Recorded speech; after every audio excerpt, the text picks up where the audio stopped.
What's going on, everybody? Thank you for tuning in to On Air with your one and only rock star on the mic, David Duane, in the place to be. Yes, yes, yes, we are back.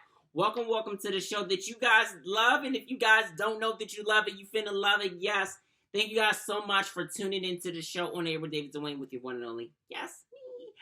I am so excited to be back. Oh my gosh, it's been 6 months. Like, where has the time go? Time flies so much when you are working hard, staying productive, protecting your energy, being a good person, and just doing just doing amazing things. Thank you guys for tuning in on my birthday, 28th birthday. Thank you guys so much for all the birthday response, the love, everything that you guys have been doing today. Thank you guys also as well for tuning into Industry Conversation, in which we had a few hours ago. Great R&B room conversation. If you guys weren't there, I don't know where you guys were, but don't miss any of my stuff again. But tonight, listen, before we get into what we got going on tonight, I want to shout out to my amazing team who have helped me put this together. Shout outs to Ebony, shout outs to RK, shout outs to Terrell. Just thank y'all so much for being patient with me putting this show together, because I know that it's been a lot of changes, last minute changes, reshoots, not liking this color, needing like, it's just been a lot of stuff going on with this show. But one thing about me, guys, is I'm a perfectionist. I'm very sensitive about my shit, and the shit's gotta be right, because guess what? If y'all right here, people in the front, the back, side to side are gonna be watching it, hearing it, whatever the way that you are consuming this good content for your soul and spirit, it has to be the best. Absolutely has to be the best. But tonight we're going to have Grammy Award winning songwriter and producer Harmony Samuels. He's also the CEO of B.O.B., which is an amazing label production company based out of LA, doing so many dope things. Shout out to my bro Harmony, who is also a fellow Taurus gang. His birthday is just in the next couple days, so make sure that you guys reach out to him, hit him up, wish him happy birthday, doing dope things. And also tonight we're gonna have my boy Mitch, who is an amazing R&B recording artist, songwriter, producer, who signed with YG's 400. He's got the brand new project Better For You, and everybody gets in that mood when they in love and they just want to be better for that person and just be better. You know what I'm saying? It's a great R&B project. Oh my gosh, I'm just so excited for you guys to tune in tonight for these interviews and stuff like that. Super phenomenal, right? Let's talk about why today was so significant for this new premiere, this new era, so that you guys are very clear also what to expect from what we've got going on next, right? So, On Air with David Duane, as you guys know, has been an amazing show that has been going on for 7 years. But I have been doing this music and entertainment thing more so heavily and serious since I graduated high school 10 years ago. Well, not really. I'm not going to say 10 years ago, but more so the significance in 10 years for me was because I was 18. Now I'm 28 today. So for me, I was like, oh my goodness, David, you're now 18. Now it's time for you to take all your talents very serious. I know that you were in military schools like that. I know you're getting ready to graduate from this damn place like that. I hated it, you guys. Anybody who knows me knows I fucking hated it. Anybody that don't know me, know me, but you're now just finding this out for the first time ever. I hated it. Education-wise, it was great, but it was not my cup of tea. I did not like it. I was taken away from dance classes, everything that I loved, the people that I loved to be around, the performing arts. I was just stripped away from all of it. So I had to keep myself grounded by, just listening to music, stay productive with doing celebrity interviews and, writing music and preparing for my album, which you guys are finally going to get this year, October 2021. So y'all been asking about a damn album. Yes, the cat's out the bag. October 21, finally get an album. So just stop asking me about this damn album, okay? Because we've been focused on this amazing brand.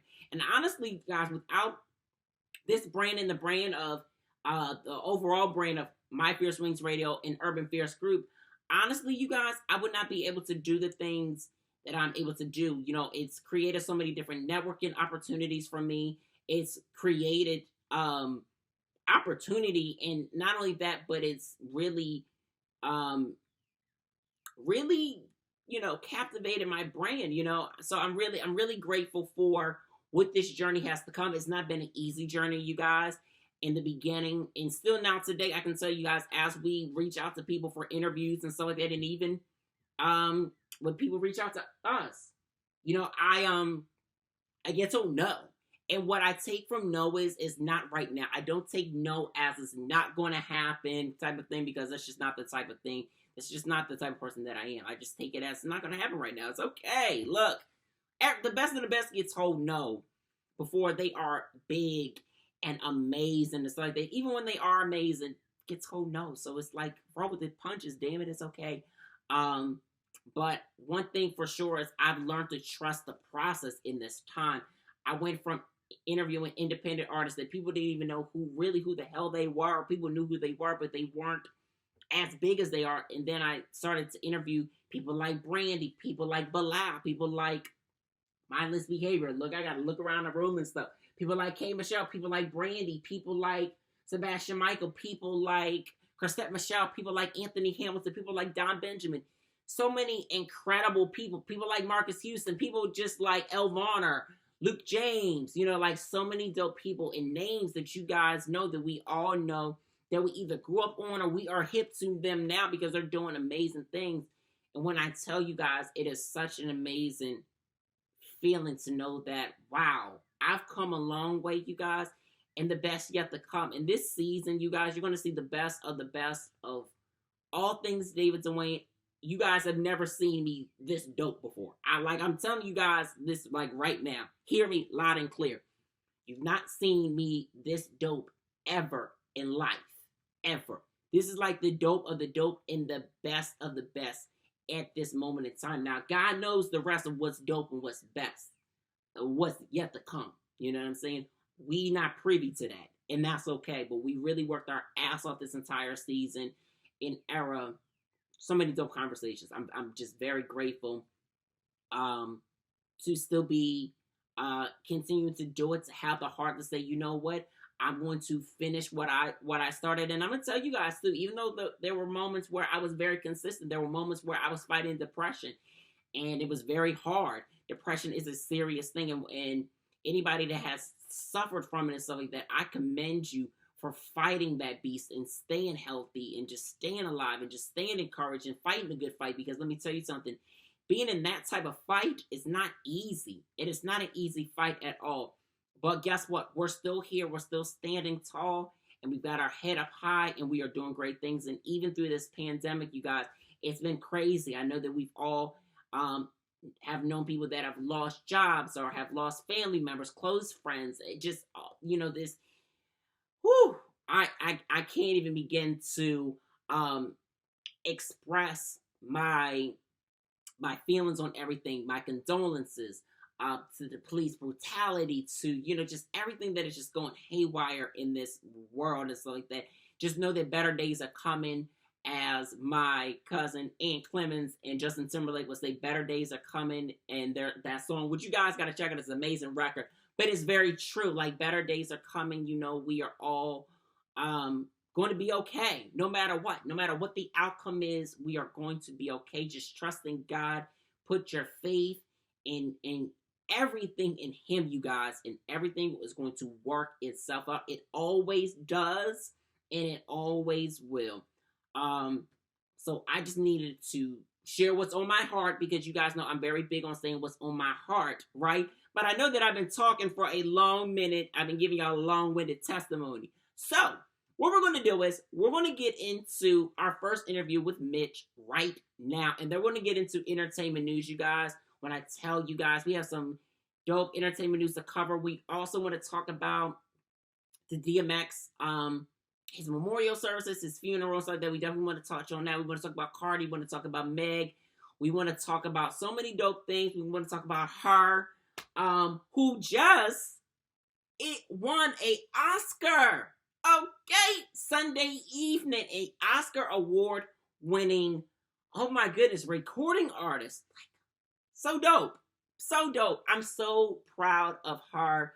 She's been one artist that, when I discovered her way back when she was going by her name, And anybody that's a real fan knows her actual name and stuff like that. She's just been doing really dope things. So listen, you guys, I want to shut the hell up. I want to get into this interview with Mitch, and we'll be back. Yo, this your boy Mitch. Check out my interview with my boy Duane right now. What's going on, everybody? Thank you for tuning back into On Air with your one and only rock star on the mic, the throwback millennial, the narrator, curator. Right here, right now, we've got our boy Mitch on with us. Now, if you guys aren't familiar with who Mitch is right now, he's got this brand new project, Better For You, that you guys need to be checking out. Got the song Like This with Anne Marie, Go Live with YG. And I mean, Mitch, you've been having like a go live type of career so far. I mean, going from being a producer to now transition to an artist. So I got to say congratulations on just like, the whole journey for you. No, good looking, man. Appreciate it. Yeah, absolutely.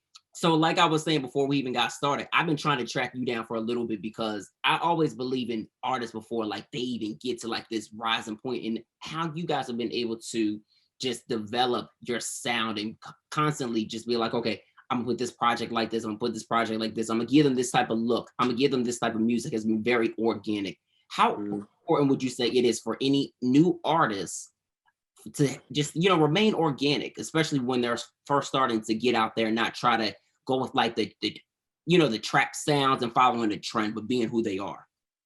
Man, I think it's super important. I think the people can always feel when it's organic, or when it's forced, or when you're trying to be somebody else. So I think for me, it was me. I was just singing on my own beats, you know what I mean? So it happened super easy for me. I was just singing, hooks on my own beats, because I was really trying to sell my beats at the point at that time. I wasn't even really trying to be an artist, really. I was just like, bro, I'm about to just sing some shit that, you know what I mean, that, an artist can sing on my beat and hopefully he'll buy the beat from me. You know what I mean? So from that, it was just me just freestyling, just doing shit from my heart. And I think that's what people felt. You know what I mean? It's in my first project, Space. I think people felt that for me. Yeah. And speaking of Space, like with the record Jersey, I really love the inspiration with that record. If we can talk about that just real lightly, just, being in that type of situation where you don't know necessarily if you want to go ahead and commit, or if it's time to do it, because a lot of times people get into those situations. A lot of people were able to feel that record. So putting out that type of record, I mean, just being able to know that people still resonate with that record, how important, or how would you say that actually feels to know like that your songwriting from freestyling has been able to really touch people? Nah, it's been great, man. It's been great. Just telling my story, telling my side of shit. Yeah, it's been great, man. Jersey was a great record, and it's just I think we all go through that shit. You know what I mean? We might have one foot in, one foot out. You know what I'm saying? We don't know if we really want to like settle down, or if we want to fuck around. So Right. I think Jersey's it was a great record. Yeah, I'm happy as fuck. People still bumping that shit. Mm-hmm. And the whole Space project was a great introduction for you. So when you first got into like the studio, just creating that creating that project, what was the initial thoughts to, just the whole overall concept, and just, knowing that this was going to be the first, project of many that you were going to release? Man, it's crazy. I was like with this girl, and like we was together for like a year. We was living together for a year. And when I had started coming out to LA working with YG again, and I was like, damn, you know what I'm saying? I was coming into like a new space, and like I kind of needed space from her, to kind of like become who I was supposed to be in life. You know what I mean? So that's how Space had got started. And it's crazy because I had recorded Space before I even like got signed or anything. Oh, wow. And it was like, all right, I was just out here just making so much music, trying to like, I was making music, just being in the studio, and it was like, man, bro, this shit is so hard. Like, we're gonna release this shit as from the label. So, shit was crazy. Yeah, and it's a good thing that you guys decided to drop the music and stuff like that you were working on, and not just go ahead and sell it like that. Even though as an artist, you definitely want to make sure that you have those opportunities come your way too. But to be also able to deliver your music is also important. So just being able to like deliver your art and being able to figure out like, okay, if this is a record that I sell, am I really going to want this back, or am I really going to rock with this record for myself? How difficult is that? Because I know that can be difficult for songwriters that are artists, or producers that are artists as well. And it's definitely difficult, you know, because you know, on one hand you want the check, and on the other hand you want, you know, you want your art to be heard. So I think, you know, it is difficult. But as a producer, you know, a lot of times artists, they don't really hear what you hear on the record. You know what I mean? It's been a lot of records that, you know, my friends have passed up, or artists have passed up, that I've made a big record off of. You know what I mean? Like, I know YG's album, like that beat was passed up. You know what I mean? And I just happened to sing a hook on it, and after that they was fucking with it. You know what I mean? So Right. it's like, a lot of times, you know, people don't even hear what you hear, so you can kind of get away with it. It's like, okay, like, I tried to sell it to him, he didn't want it, and you know, I'm gonna do my own thing, and then come out, and then they double back, and they make sure they don't make that same mistake again. But you're not. Yeah. And that happens, but you just got to be able to be like, you know what? Guess what? They'll come back around. They'll be Exactly. we gonna work with it. Somebody will want it. Nah, big facts, real shit. You grew up in Houston, but you also grew up in Phoenix and like that. So like just growing up, you always were like just in school, making beats and stuff like that, and then you eventually started learning like free loops and stuff like that, learning the program. Mhm. So what was the initial spark for music that kind of just like led you to this point where you are now? Man, the initial spark, I mean, in my family, you know, we played the drums. That's like our thing. That my uncle, he always played the drums for my church. My older cousin, he played the drums for my church after him. And then, so, you know, when I had moved to Arizona, you know, I had you know, for my church, I just started playing the drums for my church choir. And that was like the initial spark. Like, I just love playing the drums. That was my whole thing. I was in band all through middle school and shit. And so, that was the initial spark. And then my boy Waves, he like introduced me to Fruity Loops randomly. I don't even know how he found out about that shit, but he just was like, "Bro, you can make beats on Fruity Loops." I'm like, "It's free?" He like, "Hell yeah!" And so I downloaded it, and shit. The rest was, I just stuck to that shit. Right. So, but did you ever get into the choir where you kind of discovered your voice? Like, where was that point? Did you already know from that point on, early on, did you have the voice, or was that something that later came along the way? That was probably later. Like, I never sang in the choir ever. I just was playing the drums, you know. I didn't even try to sing in the choir. Honestly, growing up, like my uncles and stuff used to laugh at me about singing. You know what I'm saying? They'd be like, "Bro, you Really? cannot sing." You know what I mean? They're like, "Man, you can't sing." So when I started making beats, and I had when I had came back and I started singing, that's after like I went to Full Sail, and so like I had learned how to like really engineer and make my voice sound better, and I got more confidence singing. And so that's when I started singing like a little bit later, after like I kind of figured out how to like finesse my voice to make it sound tight, you know? To get that And melodic pocket going. yeah, so that's how that happened.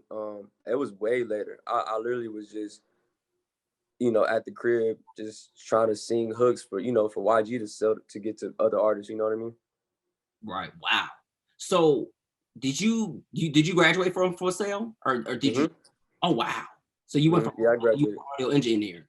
Yep, for audio engineering. Yep. Oh, see, something that we would not have known. So, Yeah. so how important would you say, like, just kind of going to college and learning technique was for you before actually getting into the business? Because being at Full Sail, they prepare you for the business. So it wasn't Mm-hmm. like you got with YG, you got the opportunity to produce the track, and you weren't already privy to what the business would be. You had some insight to the business going to Full Sail. Mm-hmm. Yeah, I think at that point it was just like, man, I'm gonna go to Full Sail. I had made the I don't give a fuck record at that point, and I was like, man, I'm about to go to Full Sail, and I'm about to just, just fine tune the sound and just try to like figure out how to make my beat sound better. Like, that was the initial reason why I went to Full Sail. I was like, man, like, you know what I mean? Like, I need to do something. I got to keep moving forward. You know what I mean? So, and Right. I want to get these beats better, and so when I went down there, I just started learning about. I learned more about audio and like how to like get vocals to sound good. You know Mhm. what I mean? And I just started, singing and utilizing what I learned at school. And then when I graduated, I went back to Arizona, and I like ran my boy's studio. He had the studio in Tempe, and I was just running his studio every single day. And then there I was just singing and writing stuff for people and just hustling. So yeah, the Full Sail was super important because it gave me like a hustle too. You know, it allowed me to run a studio and record people and get money. And then I was selling my beats to these artists that would come to the studio. You know what I mean? I'd be like, all right, yo, y'all in the studio, I'm gonna record. Well, listen, I don't give a fuck. It got whatever million, whatever at the time, you know, here goes some beats, you know, and that's how I would get them off, you know. But from engineering is how like I got them in the door though, you know. Wow, that's incredible. You use one thing to get to another, and Mm-hmm. which is incredible, because a lot of people get into the business, they don't understand the importance of network. And so it was good that you network, and even to this point you continue to network. How would you say it for any new artist or anybody that wants to get into any creative lane, that just networking and being able to understand the business really is of true value before actually getting to delivering the product? No, facts, man. You definitely got to understand the business, and you got to be a chameleon. You know, like that's one thing. You know, I'm happy that I could pivot and do different things. You know, because you got to be able to, you know, just read the game and just, you know, just do different things. You got to be able to adapt in any business. You know what I mean? So I think music is the same. You know, you got to be able to adapt and you know bring something to the table that they're not getting. Yeah, definitely. So with Better For You, how did you like just come up with this concept for this project? Um, and just tell and like really narrate the story with this, because with every project that you have out, you're narrating a real story with it. Mm-hmm. Yeah, man. Better for you. I'm just at a point in my life right now where, you know, if the right person was to come along, I would be better for her. You know what I mean? Right. And I would be a better version of myself for her because, you know, I've been in the game and have been in a couple relationships. And so it's like, maybe I wasn't the best, you know what I'm saying? So at this point, it's like, man, I'm ready to be better for you. I'm ready to be better for the right person. And so that's how I came along. I was dealing with a relationship at the time. And, you know, I was doing everything in my power to be the best version of myself for this person. And yeah, that's how the project has cracked off. Right. And you talked about something being wanting to be better for somebody in a relationship and doing the best that you can. What would you say that you learned while being in that relationship, and even after the fact of being out of that relationship, like as a man, to just kind of prepare you for like the next, or if you happen to, reconcile and rekindle things? I think the thing that I learned is you gotta really like you got to be aware of like the signs. You know, I think lust for a lot of us plays a big role when we first meet somebody, especially they like attractive and Right. all that kind of stuff. And so I think a lot of times, and what I learned is you kind of are blinded by those signs when you're lusting for somebody, or you know you let their looks or something like that, or their status, you let that kind of like get in the way, and then you look up and 4 months later you fucking miserable. You know what I'm saying? So I think that's what I learned the most. You know, is just like don't let lust get in the way of of of of of the true person that you're dealing with, because in the long run you're gonna regret it. Yeah, definitely true. And I like how you talked about love with love like this, with like this, like Hmm. being in the fact of, hey, he's not going to do this for you. I can do this for you. I bet he's not doing this. Just talking about that is so important, because I think that people always say the grass is, can be greener on the other side, but actually the grass ain't always green on the other side. No, Mostly it's not. and most time it's not. It's like you go. I always find it that people go searching for something that they should be fulfilled with it within themselves, but they go looking in other people and not satisfied. It's like that. Have you been in like relationships where the woman has not been satisfied with herself and comfortable in being secure? Has she not been sad? Yeah, I mean, that's the thing, it's toxic when it's like that. I mean, if you don't love nobody else, you know what I mean? And I think a lot of times, especially dealing with people that are young people, you know what I mean? We still finding ourselves, and so I think a lot of times, our trauma comes from our childhood and our parents. You know what I'm saying? So, and a lot of women, they got some crazy childhoods, where one parent wasn't there, or they got in the system, and so when you're dealing with like a young woman that maybe didn't have her mama around, or like her dad didn't give her no love or nothing, like it's a lot of like trauma that comes up, and it's hard. It's definitely hard to body when they're not happy with themselves. They don't feel love. You know what I mean? Mhm. Yeah, it's a big thing. And we even see it within ourselves sometimes. We get shunned for, from our trauma. They'd be like, wait, nigga, you can't have that trauma. But it's like, nah, we go through our own things. We've seen either the father figure not being there or mom going through, we've seen it. It might not necessarily be you or me, shit. I've seen some shit, but we ain't going to talk about that. But I can relate to what you're saying. So being able to do this record with Anne-Marie and then delivering the video, because y'all turned up. Yeah, it got hot in the video, stuff like that. Even with the movie video with Danny, like, which we'll talk about, because I think you like to turn up with with just the person that you are, and I love the fact that you show those sides. But to have such a sensual record on the project and just kind of be able to balance a project, how important was that for you to just kind of give and deliver such a message as like this? Man, it was super important. I really been, getting my voice right. I've been getting way better at singing. You know what I mean? Over the few years, last couple of years, a little mood music to get them in the mood for a little bit. Right. Yeah, and it's definitely a good thing to do because you want to have balance with a project. And I feel like it's important to have that, even with Sideline, like just the concept of that. Like you definitely take, these projects to a whole nother level, especially with that record. Now, on this project, you have YG and you have Ty. Just collaborating with them before we even talk about working with Danny and the other things as well too that I definitely wanted to touch on. Having a record with them was just so solid. Like just hearing you got like all three of y'all voices. And then we can actually really, like you were talking about, how your voice is like really just improved as an artist. I love that because you are always in such an R&B lane in yourself with the melodicness. This project is really just bringing it right out, especially with that record. No, it was great. It was great to do that record with my brothers, man. It's crazy, man. Ty always fucked with me. Like me and Ty he did a remix to Jokes on Me for Space that we never got to put out. And he been fucking with me since day one. Drop that. Man, right? I might have to drop that shit. But so Ty been fucking with me, man. And there's been several records that we did together. And so this one, we did that record like a year ago, honestly. And Ty, he was just fucking with. I went to his house and I played it for him. I was like, bro, I need you on this shit. He like, bet. The next day he sent me it back. And I mean, and YG, that's my brother. We got 20 records together. So, but no, it's just fire to finally have a record out that people can listen to with both of my homies on there. So that shit is fire. Yeah, and a lot of people have been enjoying these records from the project. What would you say are like your favorites from the project today, or would you say they change, or did it kind of stay the same for the most part?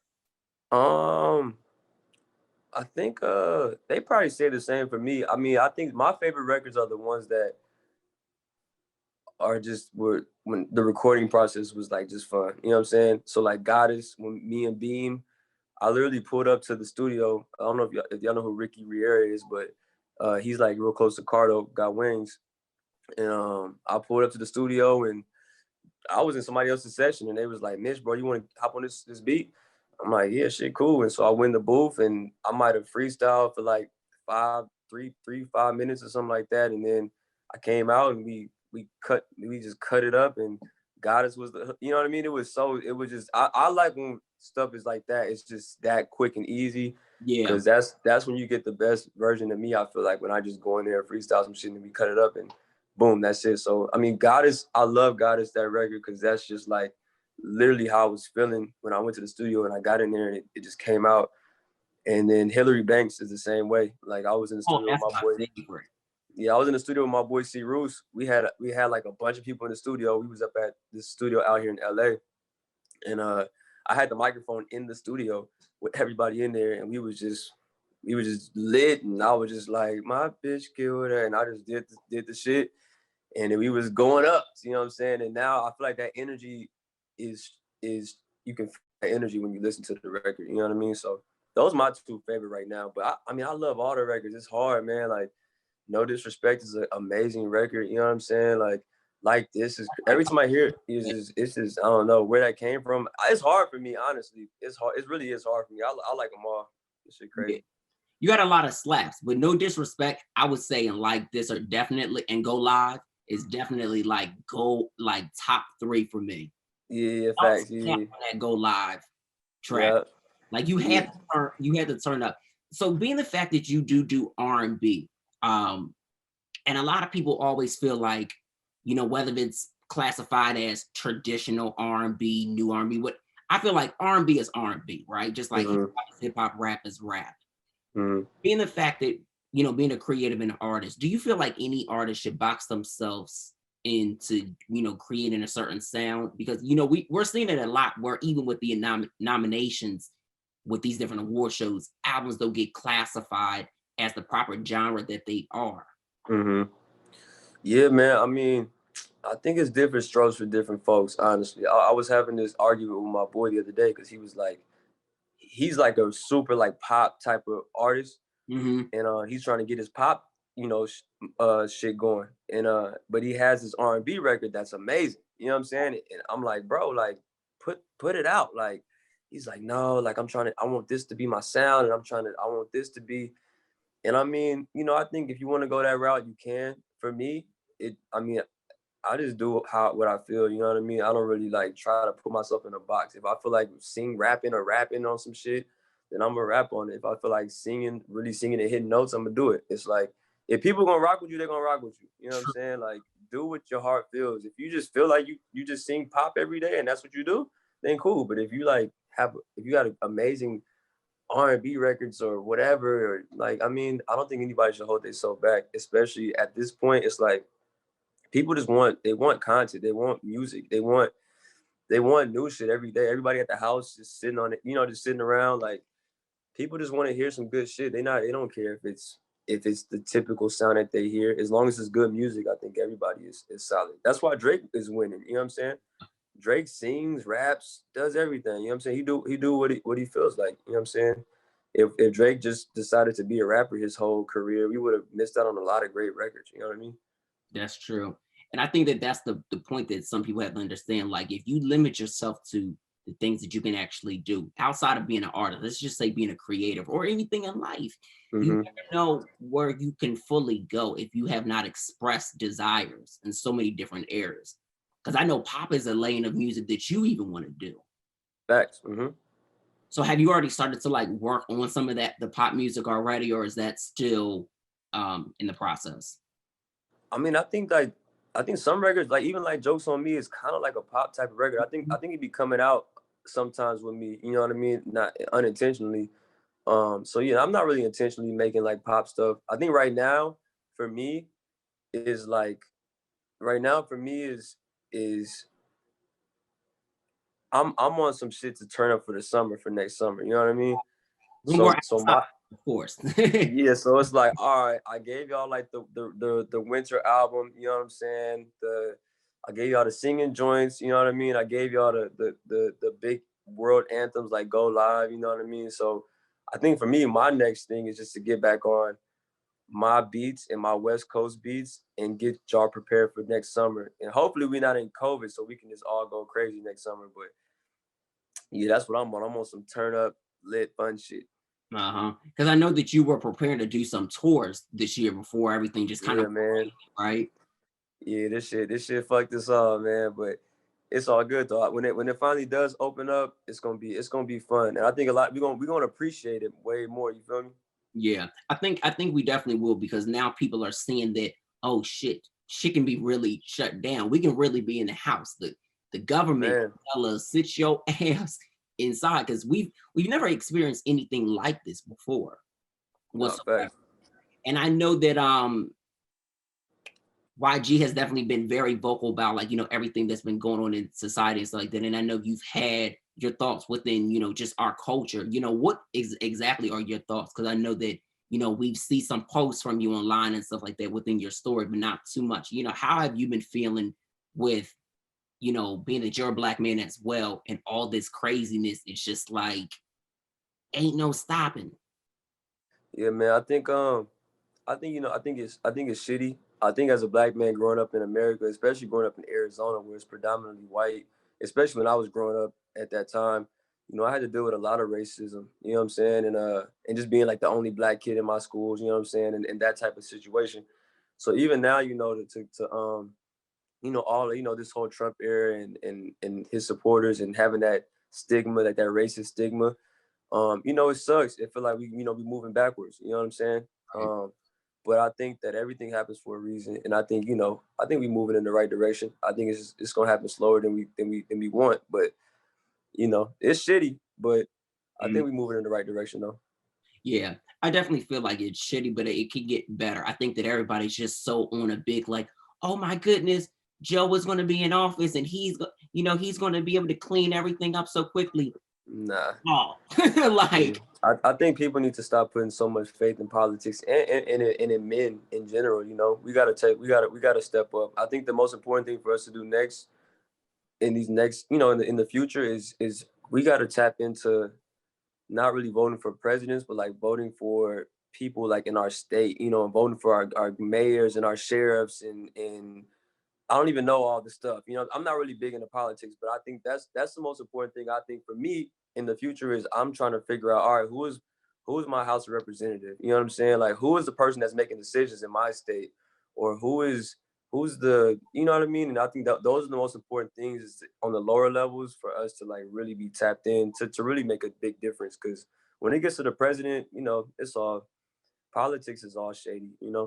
yeah, that's exactly the conversation I was having with somebody last night. I was like, politics is shady. Like you just can't. It don't matter who it is. It don't Republican, matter who it is, Democrat, it's all shady business. all shady. So on a lighter note, because you create movies, these music videos that you have are like definitely of quality and stuff like that. So you did video with Danny Lane and stuff like that, and you guys collaborate a lot of times like that. Just the chemistry between you guys and stuff like that. How is it working with somebody just as dope as she is and just having just like that dynamic force? Man, Danny, that's my dog, man. I fuck with her hella tough. I mean, a lot of people don't know. Danny took me on my first tour 2 years ago. I think it's been 2 years now, or a year ago, 2 years ago. Yeah. But yeah, she took me on my first tour. And yeah, we've been homies ever since. So somebody else had fell out that was supposed to do it, the video with her. And she had hit me like, Mitch, like you done like do this video? And then we started recording and we just like hit it off and it was fire, you know what I'm saying? So it was really just easy. Me and her, like we just hella close. So Right. it was a walk in the park, really. And I think it's dope that you guys from the tour to now the video and stuff like that, you guys have continued to work and stuff like that, and even to have collaborations too. Mm-hmm. I think it's amazing. Like you guys just have like this relationship. Y'all had people thinking that y'all was in a damn relationship. And I know that people get that up, you guys get that a lot and stuff like that. But Mitch is single, so for you and stuff like that, how is it to get a lot of the love and support that you get from women, from the crazy DMs to just the support as an overall, would you say? Man, it's fire. You know what I mean? I mean, I grew up and it's my pops was always fucking with me, but he lived in Texas. You know what I'm saying? And I grew up in my house with my mom and my two sisters. So me being close with women I've always felt more comfortable around women. You know what I'm saying? Like that's Right. just how I always felt. I can make them laugh easy. Like I just feel comfortable around women more because I just grew up with them in the house. I didn't have an older brother or anything like that. You feel me? So I was the oldest out of my siblings, my two sisters, and my mom. So that's normally how it's always been. I've always been closer to like the women. So for that to be reflected now, in my music and my fan base, that's dope. You know what I'm saying? Yeah. And women make the world go around, man. Like, you know, they support you for real, especially Black women. You know what I mean? They really support you and they hold you down and they keep the lights on. You know what I'm saying? Yeah, they definitely keep the lights on. And they always look for us to have that support and stuff like that. Mm-hmm. And that validation, even though they can validate themselves, but they feel so much secure when it's like from the Black man's thing, it's like, you got it, sis. You got it. No, they hold me down, man. Even like at shows, it's fire. They always show me how to love. Yeah. So with performing and stuff like that, are there any plans of you doing any virtual shows? Because this project is dope, Mitch. You gotta give us something. Like Nah, I know. We've been trying to figure out I mean, I had stuff planned, but it's like LA just got locked down again, so it's been tricky. But we've been trying to figure out creative ways to still interact with everybody because, I got this music out and I want to give y'all a lot, so it's like, damn, I wish I could do a show. But we trying to figure it out, man. Like, do people like virtual shows though? Like, do Yeah, y'all they like that? yeah. God, you like, what People do people do on a virtual show? people Like, they like, it's do like karaoke. It's like what is it? Like, what's like a virtual show? Like, you just perform like on live? that. That's funny. So literally, so like, let's say if you were doing like GMA, right? Uh-huh. So you can basically do the same type of performance. Like, you know how like Chloe and Holly, they've been doing those performances and they've been sending people been sending in stuff for like the award shows and stuff like that. Uh-huh. You can literally do the same thing and pre-tape it and just set it and schedule it. You can do stuff like that, Okay. or you can even do it live. Mm-hmm. Got you. But I'm I gonna have would to do something. but you should do it because you got a dope backyard. If anybody has seen your house, you dope backyard, you gotta do it the backyard, to have a nice little band, you like drums and stuff like that, keyboard, man, that would be solid. If you did that. I'm just look, I'm just giving you ideas. I'm just this is what the people want, but that's literally how they've been, people have been doing like shows and stuff like that too. Just kind of like just keeping it like a very home like essence and stuff like that because obviously, we're not going to these different venues and doing anything too big and elaborate. I But feel some you. people have been doing them in venues. Yeah, nah, it's tricky right now, man. It's tricky, but nah, you're right. I'm gonna have to get this backyard cracking. I could probably do something for y'all for sure. Yeah, definitely got to do that. You still got your plants because I know on Instagram you had posted in your story with all the different plants. They still holding up during the quarantine as well. Man, I got one plant going strong, man. He going strong. My other plant died though. I don't think it was getting enough light. I gotta grab some more, but yeah, I've been on my plant shit. Now Yeah. that's a good thing. So is that probably one of the only things that you probably have like picked up during like the quarantine and just kind of like add to like keeping a good ambiance for you?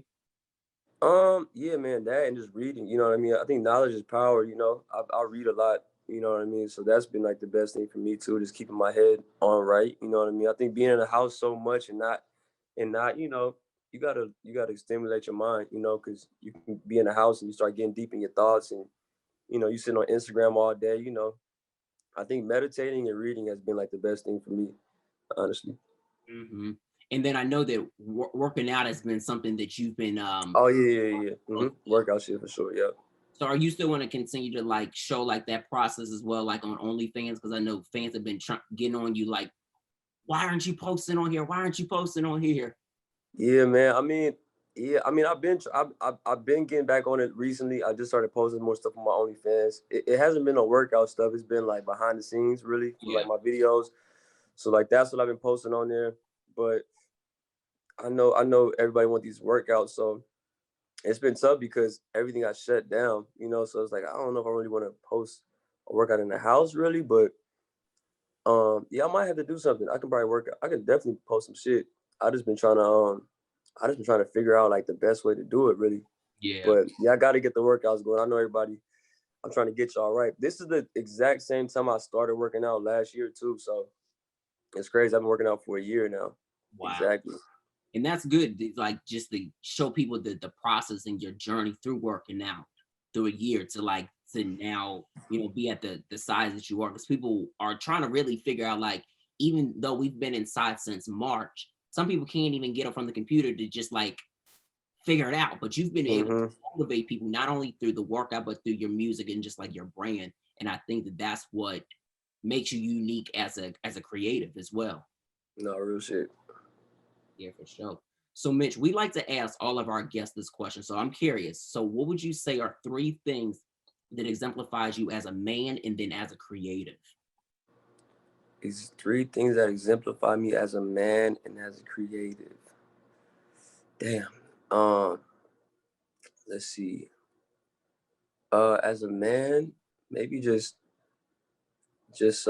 being consistent. You know what I mean? I think consistency goes a long way in anything that you do in business and music and relationships. I think that's one thing that I think is super important. and from being a man, always, watch what you say, watch what I speak. There's power in words. They always try to say sticks and stones will break my bones and shit, but that ain't true. Like words, there's a lot of power in words and what you say to people. And so as a man, I really try to watch what I say to my friends, you know what I mean? And I try to be mindful because you can say some shit and it can really fuck somebody up. And, it can change the path that they were going on because you said some shit that you weren't thinking. So I think that's, a big thing for me is, I just, I'm really like a man about my word. If I do say some shit, it's gonna mean some shit if I don't say it. And then what's the third thing? What was the question again? It was between being music and a creative. Yeah. So a man and a creative, yeah. And I think the last thing would probably just be I don't know, maybe just be mindful of the company that you keep. Don't let everybody's energy around you. You know what I mean? Uh, you got to protect your energy at all costs. Yes. I tried, and that's, you know what? It's good that you said that. And I know everybody who's watching this is going to be like, oh my goodness. He said what David says all the time. Because that's literally what I try to tell people. You have to protect your energy. Mind the people who are around you and that are around them. Because all of energy is all connected.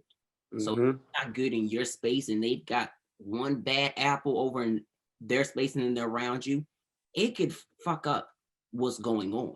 What's meant No, to big stop. facts. And it's good that you said just the manifesting and the power of the tongue, because I try to tell people what you speak out loud and speak over your life or anybody's life can happen. It Facts. can happen. So I love the fact that you said that. I meant to ask you also, but we're going to ask you, who are some artists that you would like to do collaborations with, whether that is male or female in any genre that you have not collaborated with that you would like to? Man, I'm a huge fan of her. Party Next Door, of course. Um, uh, like Masego is hard as fuck right now. Don Tolliver, fucking with him, hella tough. Brent Fires. There's a few people I would love to work with them. They super talented, you know what I mean? That should be fire. Yeah, that would be fire. Especially you and her, like Gabby. Mm-hmm. Shoo! Nah, facts. Yeah, that should be To put a stupid. call and became like, yo, can you reach out to Mitch and watch this? Need I would that. actually love to hear that record. Would you want to produce that, or would you want that already being produced? How would you want that scenario to go? Man, 2021, I'm producing everything. So I gotta produce that shit for sure. Uh-huh. And on Better For You, did you produce everything, or were there some production credits from other producers? No, mainly it was from other producers. I produced Where That Came From. Me and my boy Bands, we produced that record. But other than that, and I co-produced on Go Live too. But other than that, it was just my friends. We work with my friends and stuff like that. But 2021, I'm about to get back in this bag though for sure. Yee, that's crazy. So would you Mm-hmm. say it was like easy for you to kind of like pull back on a lot of the production for this project, or did you kind of just let it flow the way that they needed to? Yeah, I just let it flow. I mean, half the times I was just like pulling up the sessions and networking, and it just happened. Like I said, the Goddess record like that and Hillary Banks, and I just was pulling up and just recording and like fuck it, you know what I'm saying? Like, and that's just how it just naturally happened like that. When I had made Space, I was more on like I'm making beats for artists, you know what I'm saying? And I'm trying to get them off. They didn't want them, so I'm like, oh, it's staying on my project, and that's just how that happened. It was same thing. It was organic, It's like I'm making all these beats for YG and Travis Scott and trying to get them on these records, and I'm singing these hooks, and they didn't take it. It's like, all right, cool, now it's on my project. So that's why I produce a lot of the records on Space. But yeah, so this next go around, we in the house, more now, and so yeah, it'll be just me pretty much singing all my shit. And on the last project, Girl Power, did you do the production on that as well too, or did you have some I'm assistance? trying to think, Girl Power.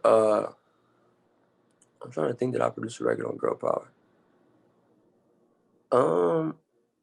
I can't even. I think the one with me and Aaron, Karma. Mm-hmm. I think I produced Karma. I think so. I can't really remember. Damn, I keep forgetting about Girl Power. That's crazy. But Girl Power was like a quick. That What's was that? that was blonde hair Mitch. Like that was Hey, a that was like an blonde hair Mitch era. for so that's hilarious. That was definitely blonde hair Mitch.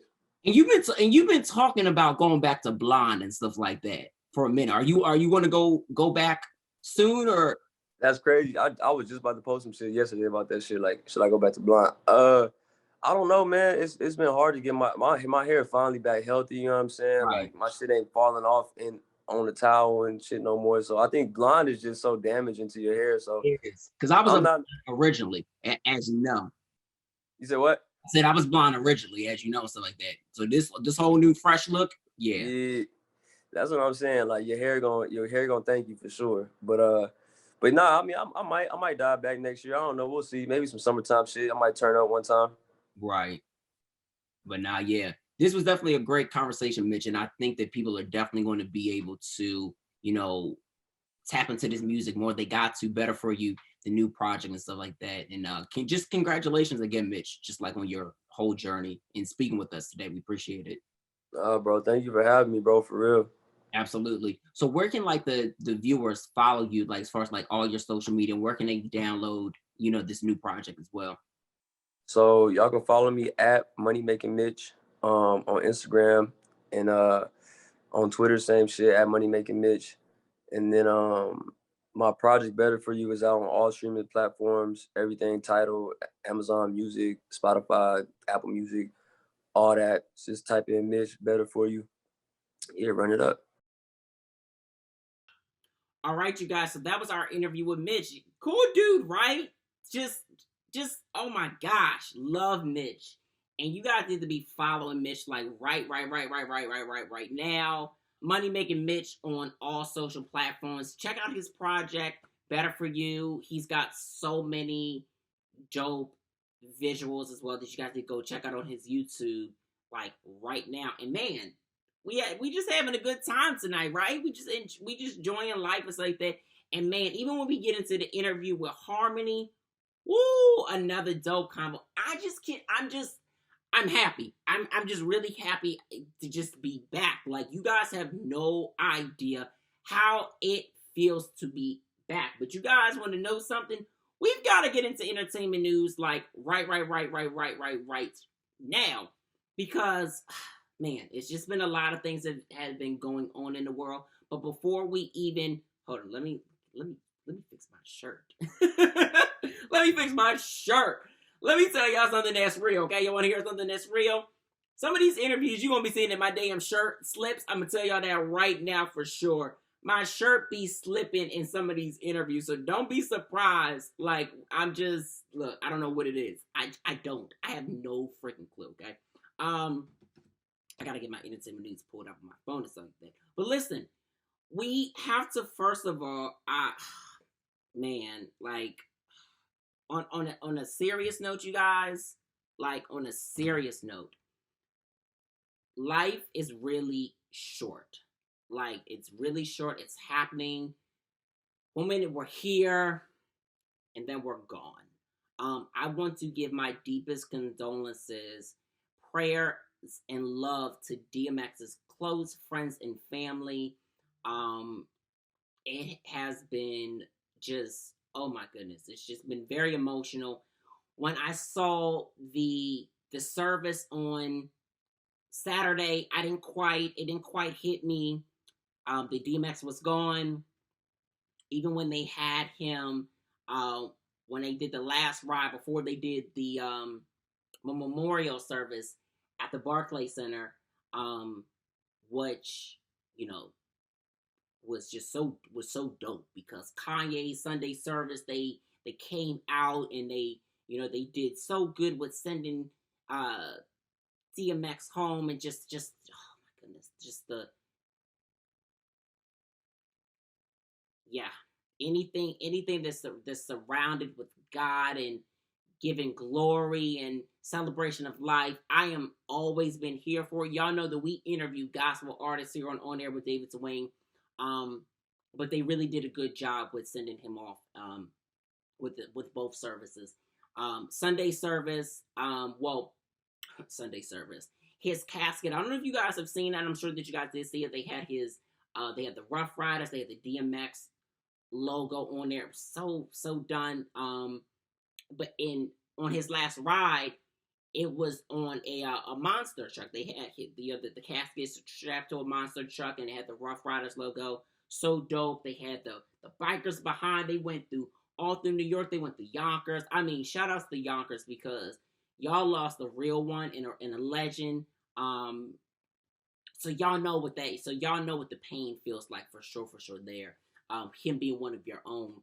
But I mean, to see Tashira embrace Desiree and just to speak so highly of her former late ex-husband, and stuff like that, it was just so beautiful. Just the embracement, just to hear the story. I'm just like, whoa. I'm just in awe.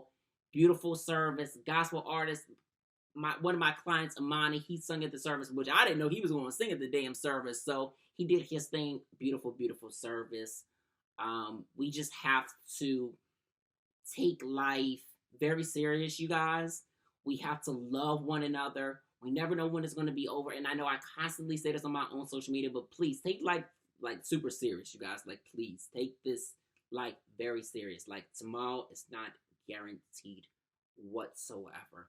On a light note, in entertainment news, our girl Harm, as you guys know, she is getting ready to drop her debut album, Back of My Mind, this summer. Now, a lot of y'all have been saying on social media, what do you mean this is her debut album? Guys, newsflash, these EPs are EPs. And then what she does is she puts them together as compilations and adds new songs. These are not albums. I think we have gotten so used to artists dropping EPs and albums, and we start to confuse things. No. Stop it, folks. Stop it, okay? An album is an album, an EP is an EP, a mixtape is a mixtape. Don't confuse. Even though she has dropped projects that does not suffice for the album, but it's good quality music where it suffices. Anything that Gabby does, let me stop. y'all know who are real fans know that that's her name is like that. And let me tell you something. Shout outs to the NBK team, because one thing about her and that team, they have constantly made sure that she is building her brand up, from smaller venue shows to bigger shows to now where she can do arenas and just everything, and just Grammy Award winning to winning an Oscar. It's like that. Like I told y'all, like, amazing. She's freaking amazing. She is freaking amazing, and I'm so proud of her. And I'm just looking forward to this brand new album that she's getting ready. Her debut album she's dropping this summer. We've all been waiting for it, and we love it. We absolutely love it. Speaking of who we love, we also love our girl Meg Thee Stallion. Meg has had an amazing run. It's like that. She's still having an amazing run. But the head coach of the Hotties, the Hot Girl coach, she had to let us know on social media in a very interactive way. If you guys don't follow her, you guys need to go to her Instagram page right now to let us know that she is taking a well-needed break at this time. And at this time, any posts that come from her social media will be handled by management, and she did it in such a unique way. Now, I love the fact that she is taking time to focus on recording new music, preparing for these shows, because outside is open, you guys. A lot of festivals and shows have been announced. Tours are being announced as we speak.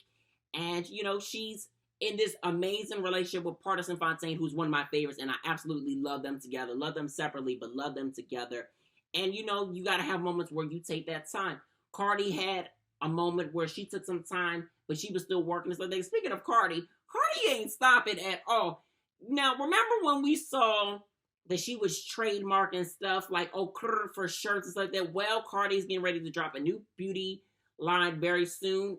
She's gonna be dropping skincare with the product, beauty blenders, all types of stuff. Entrepreneurship at its finest. We are, first of all, here for it because look, when you are in this entertainment business, music game and stuff like that, you have to be all things. You have to be not just one. You got to be multiple things. And building a long lasting brand and longevity for your family, for yourself, and like that is the most important thing. So shout outs to Cardi. That girl from the Bronx has come a long way from the Bronx to the being a stripper to loving hip hop to moving to having places in LA to just like really doing the damn thing. So we absolutely love it. Shout outs to Cardi. It's just, really amazing to see her, just do dope things. Also, you guys, I know this summer you are not upset that J-Lo and A-Rod have broken up. Some of y'all are like, oh my goodness, I kind of expected it. First of all, I'm still shook. I'm very shook. But Jennifer has been doing okay. She's been posting. She's been in good spirit posting, little memes. I mean, well, not memes. What are the damn videos? Like video compilation reels. And apparently, according to a source, over the weekend, her and A-Rod actually had dinner together and they spoke and stuff like that. So the two are still in contact and stuff like that. But I really do hope they get back together, you guys. I really do. You guys are like, is she gonna get back with Diddy? Look, I don't know who she gonna get back with, but I really want her to get back with A-Rod because they were such a beautiful couple. Still a beautiful couple. I manifest and speak things into existence, as you guys know. But I want to see them back together. I want to see everybody happy, in love, and just living their lives with the people who they truly care about. Shoot, I want to see myself happy with the one that I love too, which is none of y'all business who that is, because y'all will never know. And when y'all do know, okay. But anyway, I need to stop with my business out of Front Street.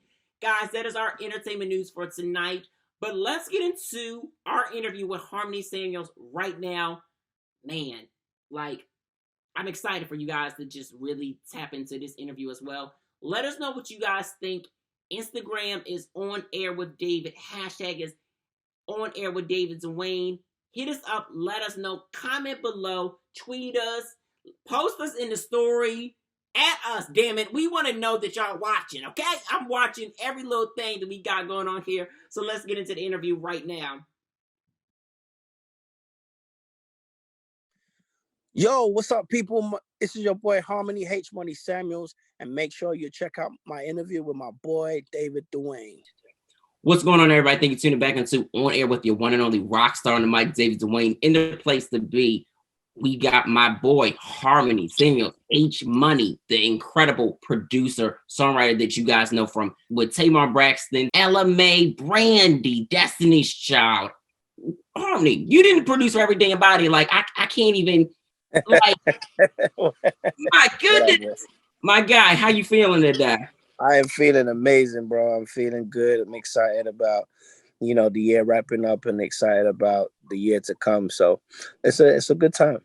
Absolutely. Well, I gotta say thank you so much for this interview. We connected a couple months ago and we had such a great conversation. Yes, sir. I just wanted to make sure that we had this conversation again here on this platform, just to talk about your journey from coming from London, then to LA, to then working with Rodney, to really finding your passion and believing in that your purpose is always something that is a continuation as you go through your journey in life. So let's definitely talk about, like growing up in London and just how you grew up in church and listening to music, just being in that whole environment, how it just really inspired. And then, just hearing radio, play music. Right. Yeah, man, being born and raised in the UK, I very multicultural environment, my parents are Nigerian, and they moved from Nigeria both separately and met each other in London, and they had me and my three little siblings. And I was the muso of them all. I was the music one. I was the one that wanted to take on music. And as far as my mother can remember, even in the womb, I would kick if she played music. That was how they would detect to see what I was, you know what I mean? They'd be like, hey, you know, like Harmony, and play music, and I would kick it. When I was born, they said, you know, at 4 years old, I turned a whole like kitchen pot set into a drum kit, and I was just playing the drums. You know what I mean? And by the time I was 6, I was playing fully in church, and by the time I was 12, I was running, you know, the worship team at the new church we'd moved to when we moved town. And it was interesting because music was, I don't know, it was my ears just would always gravitate to anything being played, whether it was country music, R&B. And my father was a music man too. His music collection, he would have like record player. He had a huge record player. You know, back in the 80s, they would have these record players in the corner of the living room, which you do not touch. and my father had these vinyls, everything from Michael Jackson, you know, Thriller album, Off the Wall album, to, you know, Kenny Rogers, Dolly Parton, Bob Marley, Marvin. Like, it was everything. We had African acts like Fela, Sunny Ade, and like all of these vinyls. And when we would clean the house on Saturdays, he would play them. That was our ritual, to wake up in the morning, mom's cooking food for us to eat for later. Me and my dad would be in the living room cleaning the house. I would hoover, or he would be wiping the table down, and he would play music. And that would be my way of studying. Yeah. Right. And because at this point, I didn't know it was a gift. I just knew I was in love with it. Right. So at this point, you know, I knew I could play. And it was weird because my father was like, how are you picking up these instruments and playing them? Like, and we can't afford no school teacher. So, you know what I mean? What's exactly going on here? Like, what is going on? And, you know, even though he was a musician himself, he wasn't like a piano player. He was a bongo player. He was a Congolese percussionist. But he would always look at me like, I don't get it. Bass guitar, keyboards, guitar, drums, like, you just playing it all, and ain't nobody teach you. So at that point, I realized it was a gift, but still didn't know what I was going to do with it. And then when I went to my second year in high school, we call secondary school in London, my school teacher pulled me to one side and was like, hey, you know, you could be an amazing composer or even producer. I was like, the hell is that? And I went to study. That was the only time I would check the encyclopedia section in my mother's house. She was like, oh, he's reading them books now. I'm like, you know, I was just trying to find out what a composer and a producer is. Right. And right. And I found out, that's when I found Quincy Jones, you know, at 13 years old, and realized that Quincy Jones was who I wanted to be like. That was, you know, he when I read his discography and what he had created and albums he had worked on, and then now what I would do is I would turn those vinyl players and I would read the names like, written by Teddy. And so I started studying how, you know, who was who. And I was like, oh, so Quincy Jones produced this. And then I started getting to other producers, Mark Batson, you know, Rodney Jerkins. And, you know, as I got older and older, Jimmy Jam, Terry Lewis, Teddy Riley. And so, you know, I knew from a very young age that that's what I wanted to be. The UK was a great training ground. Mm-hmm. Very, very lack of opportunity per se, because London's very small compared to America. The UK is very small, but also we had a lot of different limitations. You know what I mean? You know, racism was different over there. It was still racism, but it designed in a different way. Like, it was kind of like, it was like it was invisible.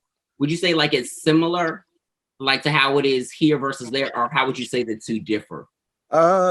It was invisible. So they never told you nigga, they just made you feel like one. Gotcha. So you know what I'm saying? So it was like, if they could almost turn around and be like, look, what? Like we're all here. But they really look at you like a nigga. Like they control the narrative a lot. Like they only gave black people so much they can do. Right. But yet they do it in such a graceful way where you almost are grateful for it. Like, thanks, I guess, you know what I mean? Because it's so politely done, you know what I mean? And in the moment, you know, a Black individual starts to veer its head, they do two things. They either promote it and then change it. So an artist will get, you know, when an artist broke through like culturally, you know, like, you know, through maybe drum and bass, garage, whether it's funky house, whatever sound that we're doing at the time, drill music, they would, the industry would encompass them and then change them and make them sound completely different. So they'll lose their audience and then that artist is done. Or they'll just completely crush them and never get off the ground. It's like they, you know, I would go into clubs and be like, do not play this artist. Like they would have like governmental sanctions. Like there was a group called So Solid that we all like grew up on. They were like our Wu-Tang, you know, back in the early 2000s. And, you know, they were like our first Wu-Tang. You know, they made such a cultural impact. You know, it was the first time we saw a group of Black cultural people being Black and cultural on mainstream. Mm-hmm. And it was okay. Nobody was trying to change it and water it down. And it gave us hope. And they got, obviously, as cultural people do, they got themselves in trouble and they shut them down. They made it hard for them. You know what I mean? And in America, you guys don't really shut artists down, or, you know what I mean? Like, even though that might even good. That might even make them bigger, right? I'm saying so. Because you know what I mean? So it's like, you know, he shot someone. He's not the biggest thing in the world. Like, you know, it doesn't work that way in the UK. So there was a lot of limitations, a lot of sound barriers, a lot of lack of knowledge, and a lot of lack of opportunity. And, you know, so I knew I needed to get out. Once I realized I was going to become a music producer and I was fully fledged working into it, I'm talking like 18, 19 years old, and I'm interning at the studios with Chris Neal, who was Celine Dion's producer, and Nelly Hooper, who was Gwen Stefani's producer, pouring coffee and cleaning the floors, and, you know what I mean, just trying to get some kind of lesson, advice, you know, understanding, like opportunity.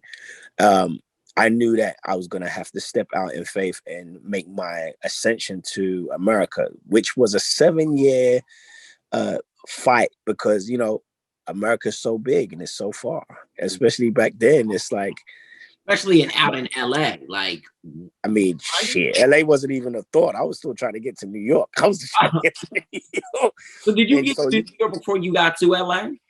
Yeah, so it started like a lot of my career opportunities did start in New York. You know what I mean?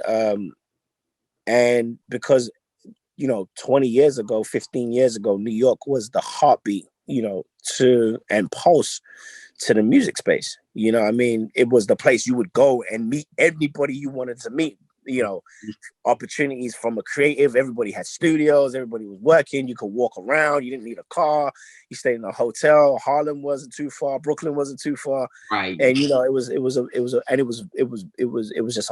heartbeat of the music space. And so, yeah, you know, I started in New York. One particular trip, which changed my life, started in New York. I was having meetings with different people, and a particular A&R called Craig Kalman, the head of Atlantic, sent me to Los Angeles for 24 hours to meet another exec, which I will not say his name. And Craig was like, I like your music. I want you to go meet with my guy in LA. And I'm like, LA? That's far. I ain't bring a bag for LA. Right. He's like, but when opportunity strikes, you got to take it. So I jumped on a plane to LA to meet with this guy. And when you get to LA, I want him to meet you and y'all connect, and then, you know, we'll take it from there. So when I got to LA, this trip was important because I'm like, okay, my life could change at this point, or I'm going back to London. This is the time you had met Rodney. This is what leads up to Rodney, right? Okay. Right. So I come to LA. In fact, it was that same trip. I come to LA, so I'm not supposed to be in LA. I get flown to LA to meet with this executive. The executive kind of disrespects me at that point. And he turns up late. He's an asshole. And just, made me feel like, yeah, just send me those tracks and I'll get back to you. And I was like, I flew 6 hours for this. I could have just spoke to you on the phone. Yeah. I was so mad. I was outside the studio, like pissed off. And the manager I had at the time, his name was Matthew Williams. He had been in LA maybe a day or so, and he's one of them. And to anybody listening, never be mad at people who are in your life for seasons. Right? There are people who are in your life for particular seasons. Matthew Williams was in my life for a particular season, and that was to make enough noise for Rodney to hear. Right? So this unorthodox, the white boy who should be a rugby player or American football player because he was that big of an individual and just really loud and boisterous walking around, in Interscope, was playing my music in the office so damn loud. Oh, wow. Like, it was so loud. Like, and so while he was doing it, mind you, I'm in my other meeting being let down. Right. He's playing my music, and Rodney was in the room with Jimmy Iovine in the hall up the hallway. And Rodney said, when he told me the story, Matthew hasn't told me the story. Rodney's like, yo, I kept hearing these records, and I'm like, yo, who the hell is that? And told Jimmy, like, hold on one second, I'm gonna use the bathroom, I'm right back. And walks into the room like, yo, whoever this kid is, I need you to find him and bring him to me. And Matthew's like, he's in LA. Like, I'll bring him to you. Like, who are you? And like, didn't know who Rodney was. What? Because that's what I'm saying. Matthew is like, that guy was used because I feel like if he knew who Rodney was, he would have freaked out and kind of like been starstruck. But because he didn't know, he didn't really care. So it made almost look like this was something bigger than, you know what I mean? Like, even Rodney could understand. And that's the way God works. So, after my meeting, Matthew picks me up and was like, how'd it go? He's like, man, I'm upset, man. He let me down. Like, the dude kind of dissed me. And he was like, well, let's go see Rodney. I was like, who's Rodney? He said his name's RJ. They kept saying RJ. I was like, who the hell is RJ? He was like, let me look up his name. It's Rodney Jerkins, that's his name. I said, wait, who? Dark Child? He was like, yeah. I was like, why didn't you tell me that? I never came to this meeting in the first place. Right, it would have been a whole different reaction. But, while I was being disappointed on one side, I was being lifted up on another. And it was the perfect marriage. Right. And I know that even with your time working with Rodney, so that you weren't afraid of being a servant while learning in that moment. Oh, you got to be a servant. A king can't come from a king. A king has to come from a king. I don't care who you are. Not to sound churchy or not, but if you look in the Bible, right, King Saul never really served the king. He just became king, right? And ended up in a bad way. But King David served King Saul and became king and became a greater king, right? In the long run, even with his mistakes. So if we look at it, and I learned from that lesson is, and King David served Saul, like he played the harp to him, he soothed him, he was with him, you know what I mean? Even when King Saul tried to kill him, he still honored him, right? And that's a lesson for anybody. Like,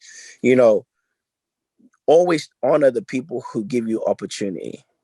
You know what I mean? And that's what I did. Like, I honored my man who gave me opportunity. I didn't care what it was. Like, I was signed to him. I was a producer. I had money in my pocket. You know what I mean? But I was there to serve. You know what I mean? So if it was make a beat, work on a record, or go buy him a cable or bring him some water, I did it. Whenever he went to meetings, I always went with him, and I would hold his bag for him. You know what I mean? And as a sign of respect, because I'm there to make sure my man is good, because that is what it is. Because he also gave me an opportunity to be in rooms and sit in environments that I could only dream of. Like, I sat in Jimmy Iovine's office with Rodney, and I'm like, who'd have ever thought that I'd be able to sit in Jimmy Iovine's office? I'm from London. I'm from North London. That's like almost 15 hours away. Music executives ever in this world.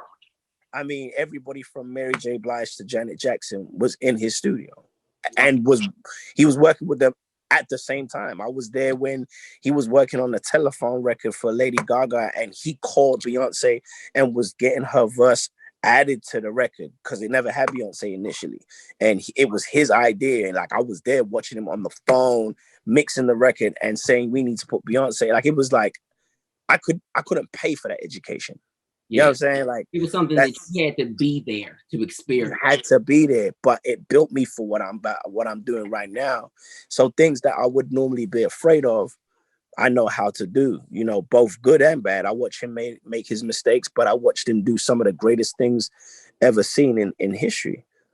So I value that experience and I take that with me everywhere I go. And I honor him for it because I was a stranger. He didn't know me from a can of paint. He just heard my music through a door and allowed God to touch his heart, right?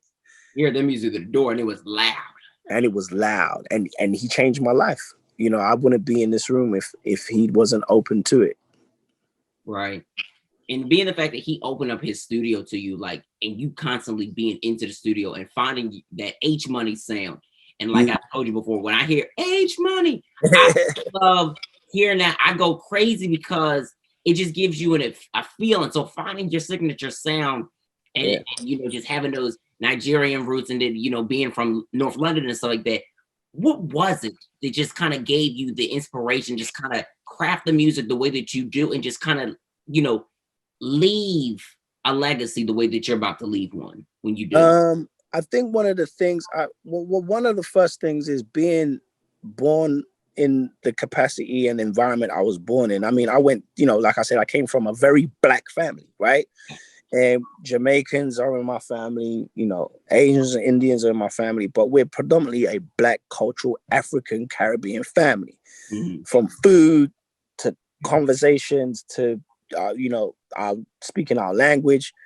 And then I went to all white Catholic school with rock bands. Right. I was like the 10th Black boy in the whole class, right? It was, you know what I'm saying? Like, so it was culture shocking. And then, you know, I grew up in church where I never missed a Sunday playing in church. Right. But we was born and raised in the middle of the hood where like most of my friends went to jail by the time they were 15, 16 years old, right? For everything. Right. So it was kind of like a well-rounded scenario for me. Plus I lived in other places across in Europe, like France and, you know, Scandinavia and Austria and just Spain. And I had all these experiences. So you become quite open-minded. And so when I made music and when I came to America and I wanted to make music, I wanted to stand out. And I didn't want to be limited to being a Black boy and only being an R&B like type of kid, right? So even though, you know, if someone said, what was my foundation in music? It's R&B for sure. You know what I mean? I've been an adversary for it for the last 10 years of people telling me it was dead. You know what I mean? Like, no, it's not Ariana Grande. No, it's not Seventh Street. No, it's not Sierra. No, it's not like, you know, all these. I would go over and over and over. And then I started like playing around with it by mixing Afrobeat with R&B and creating, you know, Say Yes for Destiny's Child or, you know, Made for Now for Janet Jackson. So I was deliberately fusing these records to break these chains and these like, you know, hypocritical stereotypes that, you know, Black and white people were placing upon music, you know what I mean? And I would do it to break culture. And then Tiwa Savage, who was my good friend and sister 10 years ago when she moved to Nigeria, we would give her beats that were Afro beats, but sounded like R&B records. And then now it's transitioning into, you know, looking at now, and it's like, wow, Afrobeats is becoming a whole lane of its own, right? A lane of its own, yeah, for sure. And now we got young kids like Wizkid and Davido, but then now, you know, I end up working this kid called Rotimi, who's really affecting, you know, both R&B and Afrobeats at the same time. You know, we did Love Rhythm, and now we've got this huge record with Wale called In My Bed, and it's causing such a shift in the way people hear music, You know what I mean? And working with Rotimi, because I know that a lot of people don't really understand how dope he is as an artist. They're just now getting on the train. I've been knowing Ro for years, way back when he was in college doing music, and that was the full focus. And then once people started to see who he was, acting then came into the fold. Yeah. So you guys have this dynamic connection and stuff like that, where you guys really get each other, and even the conversation of in my bed and just saying, and just kind of just humming that Silk in my bed when you were in the car talking to your brother about that. Yeah, I mean, it's the craziest thing. So I was driving and I kept thinking, because Love Rhythm, which was the first thing we put out on Road to Me, was really special. Like a lot of people told us it wasn't gonna work. And it really worked for him. Like a lot of people were like, yo, Rose got a smash. And I sat there, I was like, all right, we gotta make sure this kid isn't a fluke.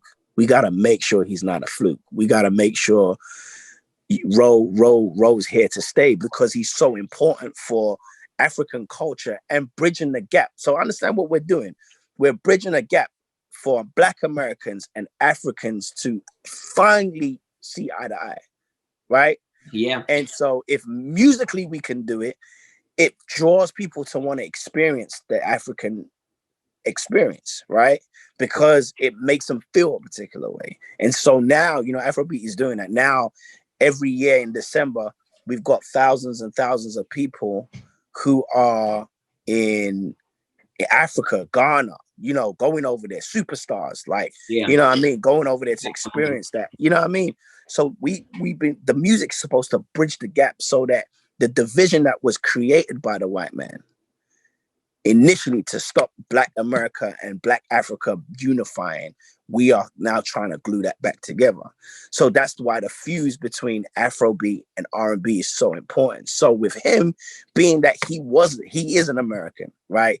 And he went to college out here and he has a culture and an influence and did so well in his career as an actor, but yet has an amazing voice. It's the perfect, you know what I mean? He's got an African name, but so he's been truly authentic to himself. Yeah. And then you have someone like me who actually has both, international as well as African roots, and as well as being in America for the time that I've been in America.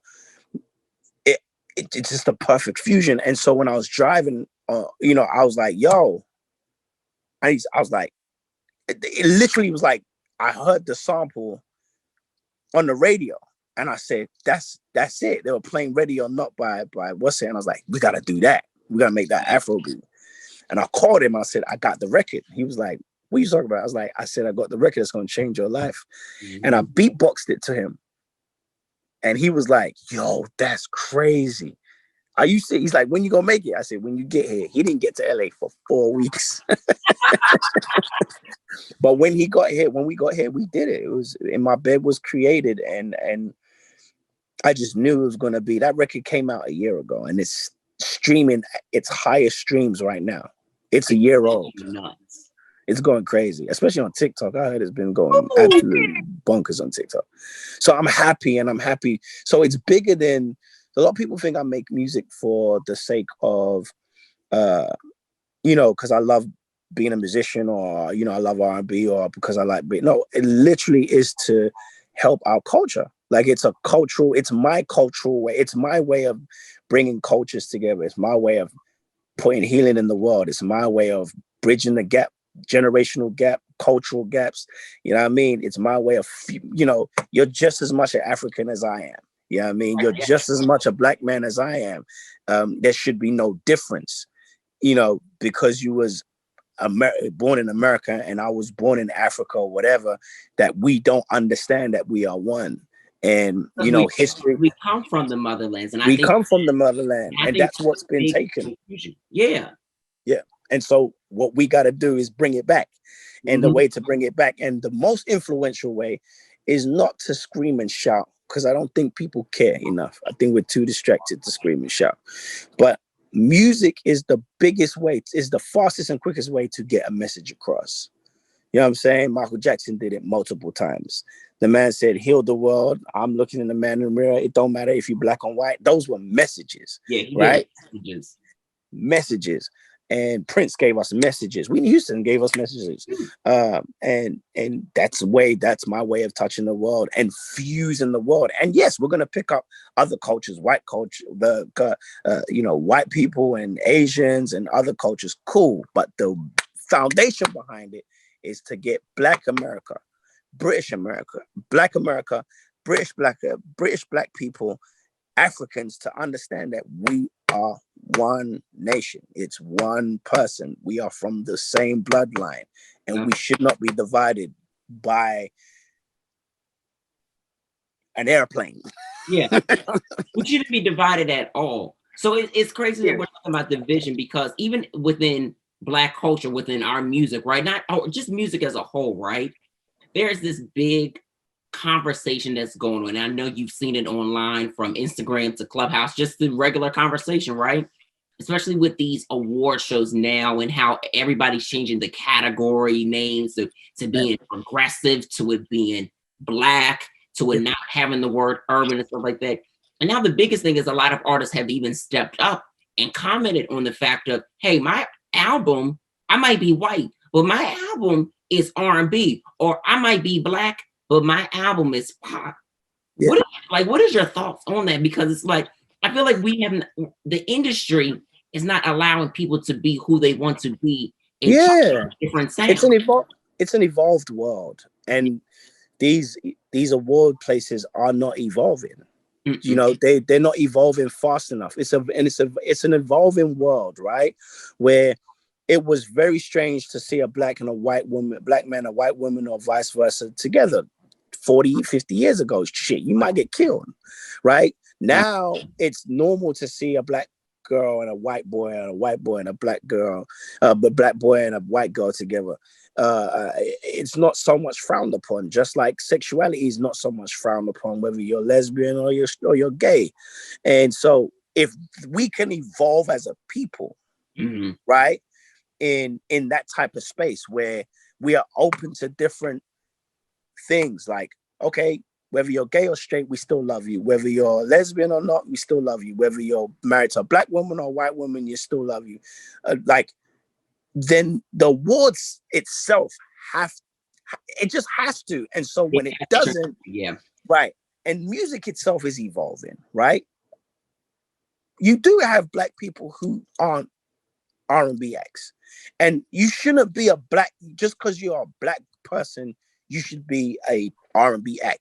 Okay, what? Because that's what you're doing. So these awards aren't realizing they're being racist. They are being racist by saying, well, it's black, so it should be an R&B. And it's like, well, but it's not R&B. Well, it's white, so it should be in pop. Now, my issue with that particular pop artist on wanting to be R&B is like, hey, young man, you are a very privileged individual. So for you to want to get off your throne and come and sit at this table here is damn right disrespectful, right? It's not our fault that your category, you might lose in it. Yeah. But you ain't going to try to take a win in a category that, honestly, these guys have worked hard, you know? Like, in his category that he was in, you're not going to see a new artist, black artist in there. See, our R&B category gives space to new artists. Giveon, that was his first project. Yeah. You understand what I mean? Like, now you want to take their shine? Like, let them have their shine. Like, stay over there. You know what I mean? And it's like, you know, my land is good, but I want more. And it's like, yo, dude, just stay over there. Like, I don't care whether you made an R&B album. Just like with black people that have to suffer with race and be categorized, you're going to have to suffer the same thing. You're white and you're privileged. So you should be put in your pop category. Sorry. Yeah. You just did a song with Khaled and said, I'm a pop star. So be one. Like, you can't take the hat off when you won. No, I want to be R&B today. No, I want to be Afrobeat today. No, you can't. No. You cannot do that. Like, because we can't do that. We can't say, Beyonce can't say, hey, I'ma just do a whole Adele album or a whole country album. And when she does do it, there's controversy around behind it. When Beyonce did that whole country record, yeah, or Lil Nas X did that whole thing, like y'all took him out the charts. Everything about that song smelled, breathed, and sounded like a country record. But you took him out the charts because he was a black boy called Lil Nas X. And so what did we have to do? They had to go get Miley Cyrus, one of the ones who really understand what we go, father, to jump on the record for it to be official. Right. So my point is, I do feel like some people don't have a right to complain. Yeah, no. Right? Because I feel like it's like, yeah, this is racist. Huh? That's like saying, oh, well, that's that all lives matter bullshit again. Like, that's what I'm saying. Like, it feels like, correct, yes, all lives matter. My life is just as important. Like, no, dude, like, my nigga, like, you get nominated. Like, stop. All the time, and for everything. Like, yeah, and like, so let's look at Robin Thicke, for instance. Robin Thicke is a true R&B person. So if I saw and he's a white man, right? He's a white man, but he's been true R&B for over 20 plus years. He's never changed. So if he's categorized for R&B, we're not gonna look at him and be like, nah, you shouldn't be in it. Right. Yeah. If Beyonce does a rock album, they're not gonna put her in the rock category. They're not even gonna look at it like, oh, we don't think this is classified as rock because Beyonce is. They're like, come on. Yeah. They won't even nominate that album. They'll be like, at all. Next. So my issue with Young Man, I respect him. I think he's a good kid. I think he's done good work. I just feel like certain people need to be put on a leash and just be like, hey man, this ain't a good argument for you. Right, yeah.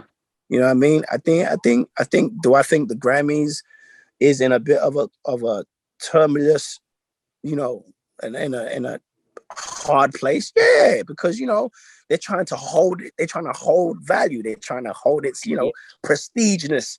And so they're making harsh changes, and unfortunately, like at most companies, when they get too big and the money start, they start making underhand deals, and now they want to change their ways. Everybody's like, this is some bullshit. You know what I'm saying?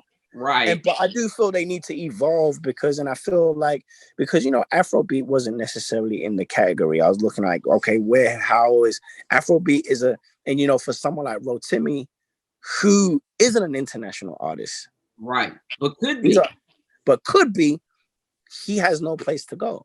You know what I mean? Yeah. But song has impacted just as well as any other R&B song has impacted, even better than some. Yeah.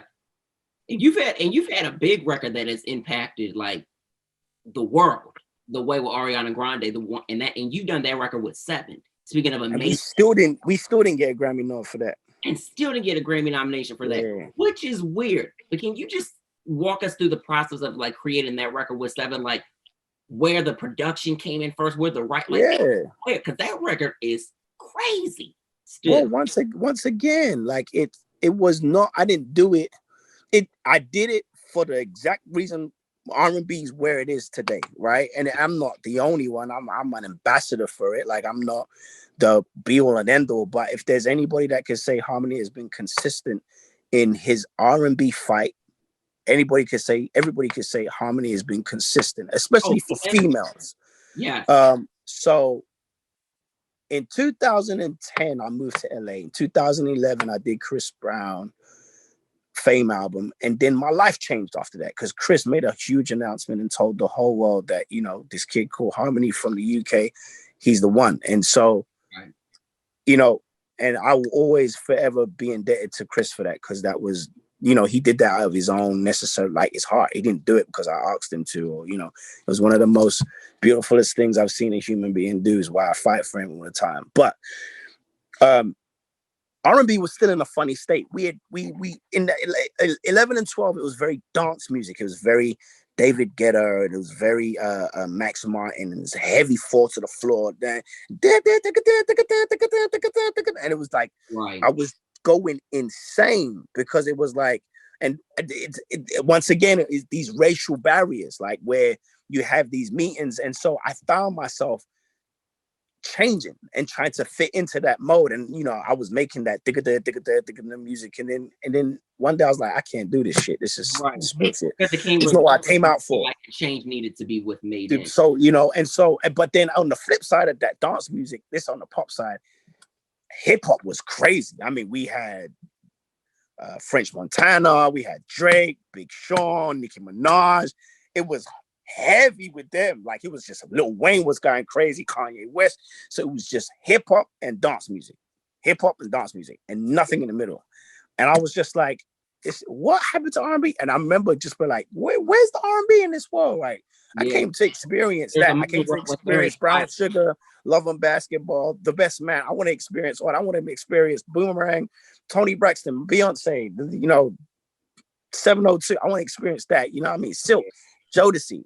Why we, you know what I mean? Bragman Night, Boys, where we at? Like, where's all my singers at? And so I remember I would call Rodney, and Rodney was like, what's the problem? I was like, man, I'm frustrated. You know, since I did Chris, you know, I've been trying to figure out where to fit, because even though it did open the door for me, I'm kind of lost right now because I want to make an impact. And he said, so just make what you feel. He said, study the game and make what you feel. I was like, yeah, but I'm trying to make sure I get placement. He was like, yo, don't get in the game to make placements. You're gonna kill yourself. You're gonna shoot yourself in the foot. I'm glad because a lot of newer artists and producers and writers, they're like, let's work to get these placements. I never did. It doesn't work for me that way. It always works when I do what I want to do. Right. When I make what's sincere to me, I always sell it. It always comes off the shelf. When I make something like with the mindset of like doing it for like, we're getting a placement, I never win. I always lose. Like, so, because it's not genuine, it's forced. So I went, and so I was working on Fantasia Side Effects of You. And in that time, we'd wrapped the album up. I was very excited about it. It was probably some of my best work I'd done ever. And it was kind of, since Chris Brown, the first time I'd done a whole album, like literally top to bottom, every song on that album I did, right? So it was a big moment for me. And I was like, well, what am I going to do after this? Because we done now. I got to figure something else to do. So I kept thinking about, well, who was in pop? Who was our last pop superstar R&B diva? Like, who was the first outside of Beyonce, and who, like, and Rihanna, because they still were relevant and they still are relevant. Who? And I was looking around, and then I remember my TV. I was watching 106 in Park, and they played Honey by Mariah Carey and Puff, and I was like, and Mace, and I was like. And I just remember how it affected me in the UK and how it affected the whole of the UK and Europe. Right. And I was like, we need to do something like that unifies the world, that unifies black and white, and doesn't make us feel like we can't share it together, right? So I started looking, I was like, yeah, we need a new Mariah Carey. So in my mind, I'm looking for a new Mariah in my mind. And so if I can make what they made and fit with what's going on in hip hop, I might be able to figure it out. So this was all literally a science conversation, right? I'm literally having this conversation myself. So I'm like, who could do it? And so in one of my listening parties for Fantasia, a young girl walks in the studio called Jordan Sparks. Jordan is signed to the same label Fantasia is. So when she walks in, I'm like, hey, she's like, hey, I've heard so much about you. Amber Riley's my best friend. I was like, great. I love Amber. Like, you know what I mean? I love Amber's my girl. And we built a relationship. And I said to her, I was like, you know, and at the time she was dating Jason Derulo, and she had lost a ton of weight. She was really slim. Right, yeah. And she was looking real like young. I was like, you look like a real star right now. I think she was in the middle of recording a movie. I forgot what the movie was, but it was an old time type movie. And so I said, yo, I feel like you could be the next Mariah Carey. And she was like, she like had a breakdown, like she started crying. I was like, "What I say? I say something wrong?" She's like, "No, no one's ever said anything like that to me." Oh wow. That's exactly where I'm at. Yeah. And I was like, "Great, so let's work together." So took a couple of weeks, maybe a month, and then we walked in the studio, and me and Seven was working hard at that point. Yeah, because we had obviously met Chris Brown. Records we had been cutting records. Like, she would come to my studio and we would just work all day. Mm-hmm. And Seven is a genius, by the way, because Seven would have these ideas in her head and just like beatbox them on the table and go, like with the song I Like It. Yeah, she sang that to me before I even made the record. She beatboxed and hit the table and was like, like I was like, this girl is a genius. You know what I'm saying? So it was a match made in heaven. So we was just like, it was a musical marriage. And so when we worked with Jordan, I said, yo, call me crazy, but I got an idea. Come to the studio. She's like, cool. When? I said, next week Sunday, I'm going in with Jordan Sparks. She's like, all right, bet. I like Jordan. So we figured it out. The week before that, I was out at Puff's house, and when I was at Puff's house, it was a party in Puff. I think it was Super Bowl, something like that. It was at Puff's house, and they were playing a song by Meek Mill called "Amen," which is like da da da da da, Amen, da, da, da, da. And I was like, God dang it! Because everybody was going crazy, and I was like, this would be a dope R&B song. This would be a dope pop record. Like I said, it's a great hip hop song, but this would be huge. I gotta make something like this that feels R&B pop. Right. So that was the Mariah Carey's Honey, and then you've got Meek Mill's Amen. Okay. And now you got Ariana Grande, The Way. So the following week, as I'm in the studio, I'm trying to figure out what sample would work, because one thing I knew is that for this to work on mainstream, it has to be something familiar. It has to be something that the new generation might know, the older generation definitely know, and we definitely know for sure. So I found that bump, Brendan Russell. Bump, and I knew the only other person that used it was Big Pun, Don't Want to Be a Player remix. Right. So, and they would play that all the time in LA. They would play all the time. So I was like, that's the one. Made the record, made the beat. I actually have a video. If you go on YouTube and write The Making of the Way by Harmony Samuels, you see me walk into the studio going, this about to be crazy. And then even there's a part where she goes, I like it, I like it, I like it. I'm like playing it on the keyboard, right? So I knew what I was creating. It was just the fact that, oh my God, this about to be crazy. So we end up going to the studio. Seven writes the song. I'm in the booth too, doing like the bridge part. The Way's birthed. Jordan Sparks has got her first single. We about to put this record out. There's no way the label's not going to take this record. It's crazy. We got other records we're doing. The sound is there. She sounds just like how Mariah did. You know what I'm saying? Everything is perfect. I'm like, this is why I heard the reference. They would agree with you saying that too, because she does. I was like, it's perfect. You know what I'm saying? And so there it is. Go to meet with the label laughed and told me it's a joke.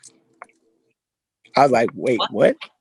They told me it's a joke. They say it's whack. They say it's horrible. They say it wouldn't even make it on the album. And I mean, I've got like 6 or 7 other songs with the same feeling. So I'm like butt crushed. So I'm like, yo, I'm like, Jordan, they don't like the records. And then she was like, nah, I'm going to talk to them or whatever. 18 months go by. 18. And when the 18 months go by, I give up. I said, well, maybe no. I played the song to Kelly Rowland. I played the song to everybody. And they kept saying, I think it's cool. Like, it should be on a white girl. It should be on a white girl. It should be on a white girl. A lot of R&B girls said that. Interesting. So 18 months later, it's always good to do good regardless. Absolutely. This 17-year-old walks in my room, and an executive called Naeem had requested from another executive called Tab that I went in. Could I go in with her, with Ariana Grande? And Tab called me and was like, yo, man, I need you to do me this favor. I was like, I know you would say no, but it's for me. And, you know, Tab is my guy, so I love Tab. So I was like, yeah, anything you need, bro, I'll do it. So she comes in and I'm looking at her like, the hell am I supposed to do with this thing? She wearing a polka dot dress, like one of them dolls, and these Dorothy shoes where you can click them and you be in the Wizard of Oz. And she spoke like this, hi. And so I'm like, what the hell? I'm so confused because I didn't do my. Normally I read together, yeah. I normally research the artist, but I never had time. So when she came, like I said, I did it for my boy Tab. She walks in and she's like, hi. And I'm like, okay, amazing. I'm like, you know, tell me about yourself. She told me, you know, I work on Nickelodeon from Cats and Dogs or Zach Cats. I don't know. What's one of them? I forget. Yeah. So I'm like, okay, cool. Now this is where I was like, oh, so she's talking and we're talking back and forth. And, you know, I'm a little ignorant. I'm going to be honest. I'm a little ignorant because I'm like, what am I making? Dance music with this girl? Like, I didn't understand it. You just didn't know. And I couldn't tell whether she was Latina or Italian or just white. I couldn't tell because she just looked. Yeah, because Ariana. You know what I mean? Like, so I'm kind of wet. Ariana, like, I'm like, okay. And then she sings, and she plays me a cover of her singing, You Got Me Feeling Emotions, and sings it just like Mariah. Bro, my mouth was like, oh. Like, I was like, oh shit. I said, like, oh my God. Like, what? Like I said, no. I jumped out. I literally jumped out my seat. I'm like, oh my God. And she was like, what? I said, nothing. I said, give me 1 second. I walked out the room. I walked into the hallway and I said, this cannot be what I think it's going to be. It can't. So I walked back in. I said, I just want to ask you one question. Do you like R&B? She was like, I love R&B. That's all I've been trying to do. I said, girl, I'm about to change your life. The first song I play her is The Way, the Jordan demo. That girl jumps up herself and runs out the room. And she's outside crying, calling her mom, saying, Mom, I just found the record. It's amazing. Comes back in the room. She was like, I love this record. I want it. I need it. Can you give me the record? Whatnot. I said, yeah, cool. Like, you know, I'll give you the record. Shit. It's not like I ain't doing nothing with it. So you can have it. Right. And I was like, you want to play the other ones that we got? And I played. Right. She was like, I want that one. And she wanted all of them. Like all these records I did for Jordan, she wanted them. So I was just like, you know what? At least I get paid. So and it's not sitting here. I'm talking 18 months later, bro. Now, what I was saying, this is, you know, for anyone listening, take this with a pinch of salt. I pray you're learning from this interview.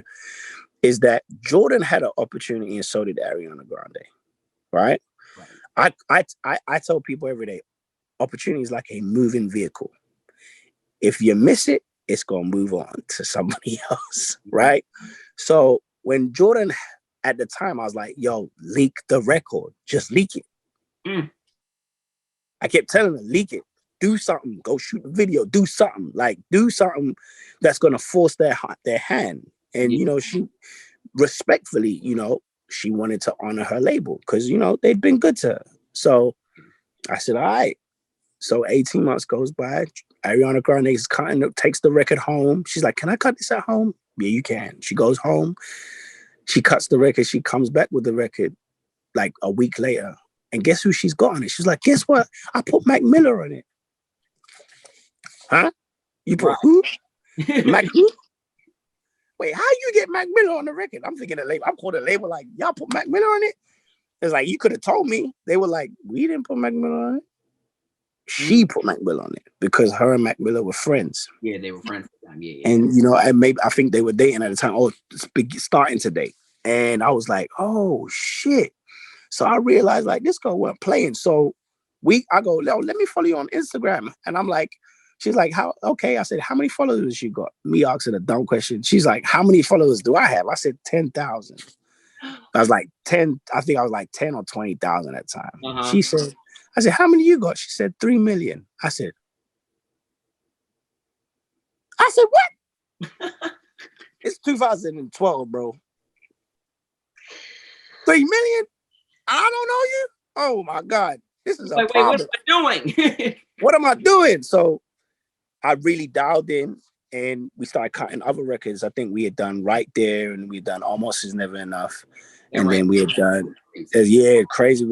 And so it was crazy. So while I'm cutting another song on her, about to cut, so we set up a session, like maybe like 2 weeks after she cut the way. Set up another session and we just cutting records. And I'm not really seeing how fast this was going to move. She comes to, so the executives were standing next to me for her. And I was like, hey, yeah, what'd you think? She was like, yeah, we love the song. You know, we think it could be a single. I was like, you know, they giving me the back and forth. Like, we don't know yet. We still want to cut more records and do whatever. And I'm like, oh, okay. You know, I'm just happy y'all here. Like, we're good. She's great. From the get, yeah. Was. Listen, that little nigga walk in the room and says, guess what I did? I said, I'm like, what? There are 2 executives that just told me they don't know what's going to be the single. She goes, I shot the video. Huh? What? That video that's online right now with her, Mac Miller, she went and shot it by herself. She took $5,000 of her own money, put Mac Miller in a whatever it was, a projector in a white room and got her friend to shoot it. You gotta be kidding me. On my mama. What?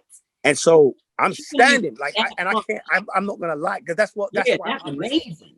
That's why my respect for her is different. And I was like, you shot the video? She said, yeah. And I could tell the executives were embarrassed because it was like, damn, she really we didn't even know that. Right. And she spent her own money. Right. And so she plays us the video. Now, I didn't like the video because I'm like, I wanted to see shiny floors and, you know what I mean? Like, I want to see a 60 grand video. But I respected her because she was like, by any means necessary, this opportunity is not going to pass me by. Right. Right. And she knew what it was. She knew what this song was for her. She knew what this moment was for her. And so they put the single out. She forcefully got them to put the single out. And that record changed her life, bro. Like she was like number 7, top Billboard, top 100. Murdering the game. Like no one Apple was confused. Spotify was like, people were confused because it was like, wait, huh? Who's this girl? Like, where did she come from? She's from Nickelodeon. Why is her number so crazy? Like crazy, bro. And then why is she singing like that? And she was the first R&B girl, pop mainstream R&B girl to be played. And don't say she was being played on pop radio. Yep. Rhythmic radio and urban. So they would play Rick Ross, and in between you would hear her because her record's tempo matched with what was going on. Remember, that's why right? And so she was able to do what I planned, which was that Mariah Carey thing where she could touch all facets. Right. And it worked. And that's what Mariah did. That's exactly what Mariah did. That's what any true artist that is just creating music is trying to do. Like they're just trying to fit into all platforms. They're not trying to be like, oh, let me just be R&B, because Beyonce sure as hell ain't doing that. Or Drake ain't doing that. They shouldn't be. Michael Jackson didn't do it. Hell no. Prince, Whitney, none of them. So I think looking back at her right now, looking at her now and seeing how far she's come along and seeing that, you know, this girl puts a record out and has 150 million views on it within a week. I'm like, she deserves it. If she never took that opportunity in the beginning, she wouldn't be here. Even with me that created the idea, all that cemented was I had to always trust my gut, that when I see, believe, and trust in what I do. Because, you know what I'm saying, everybody thought I was crazy when I was making that shit. You know what I mean? It's like, why are you making this shit for? And then it translated to be one of the biggest songs of the last decade. You know, so I say that, and I say that to all artists. Like, if you know, go for it. Don't let anybody hold you back, because holding you back is gonna stop you. Like, this girl's the biggest female artist in the last 10 years because of it. Yeah, she is. You know what I mean? Like, name me someone that's bigger than her right now since she's come out. Ain't nobody come out bigger than her. You know what I'm saying? Maybe Dua Lipa, but I don't even think that's even there yet. Like, Yeah, you know what I mean? Ariana Grande is a superhero. You know what I mean? And has been consistent ever since. And regardless of my issues with the camp and my issues with, you know, how they handled us culturally, you know, right. my respect for her will never change because I understand that she wasn't going to let opportunity pass her by. And I respect her for it. Yeah. And she's got a lot of respect for like our culture and stuff like that. And even Yeah. working with like Taylor being her Yeah. her closest friends, and then Yeah. Tori as well too. Like they just all get it. Yeah. Yeah, they're working for it. You know, they're going for it. You know, Tommy Brown, me and Tommy were both signed to Rodney at the same time. I met Tommy at Rodney's. Yeah. So you know, in fact, Tommy was working with Ariana Grande before I did. You know, I guess they didn't necessarily have the formula to breaking her, but you know, we figured it out and we did it. It broke her and it got her the attention that we needed. And you know, I'm a part of history forever and ever. Amen. You can't take me out. Yeah. It's etched in. And you've have a lot of history with a lot of female artists. I mean, from let's take it back to like Fantasia and just like that whole process, even the record Lose to Win, because literally she had lost everything. I've witnessed it. And you witnessed it. You guys had extensive conversations. Her former manager Brian was like, "Look, do you really know who Fantasia is? Like, I need you to like tap in."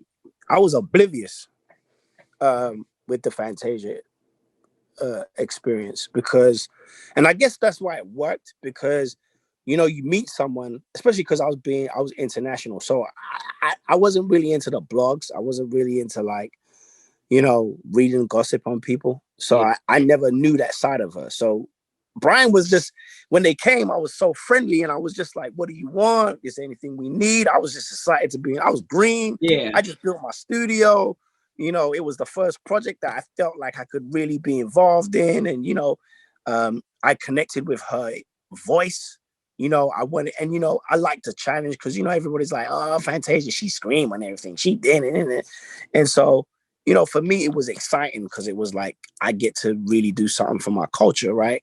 And show my skill set. You know, Chris Brown was great, but I wanted people to see other sides to me. You know what I mean? If I was a bird, you know, without me, you know, these were all versions of Harmony. You know what I mean? Lose to Win. And so when she came in, you know, I know she had just had the baby, so she was a little heavier at that time. And I knew she was troubled, but I didn't necessarily know why. I heard rumors from, you know, things that happened and, you know, people coming by, but you know, she had a baby. I was like, yeah, I mean, it happens that people have babies, so I didn't really go into the politics of it. Then Brian was like, "Hey, can I ask a question?" I was like, "Yeah, Brian." He's like, hold on. Okay. Sorry, bro. My phone keeps cutting. Hold on 1 second. Okay, you good.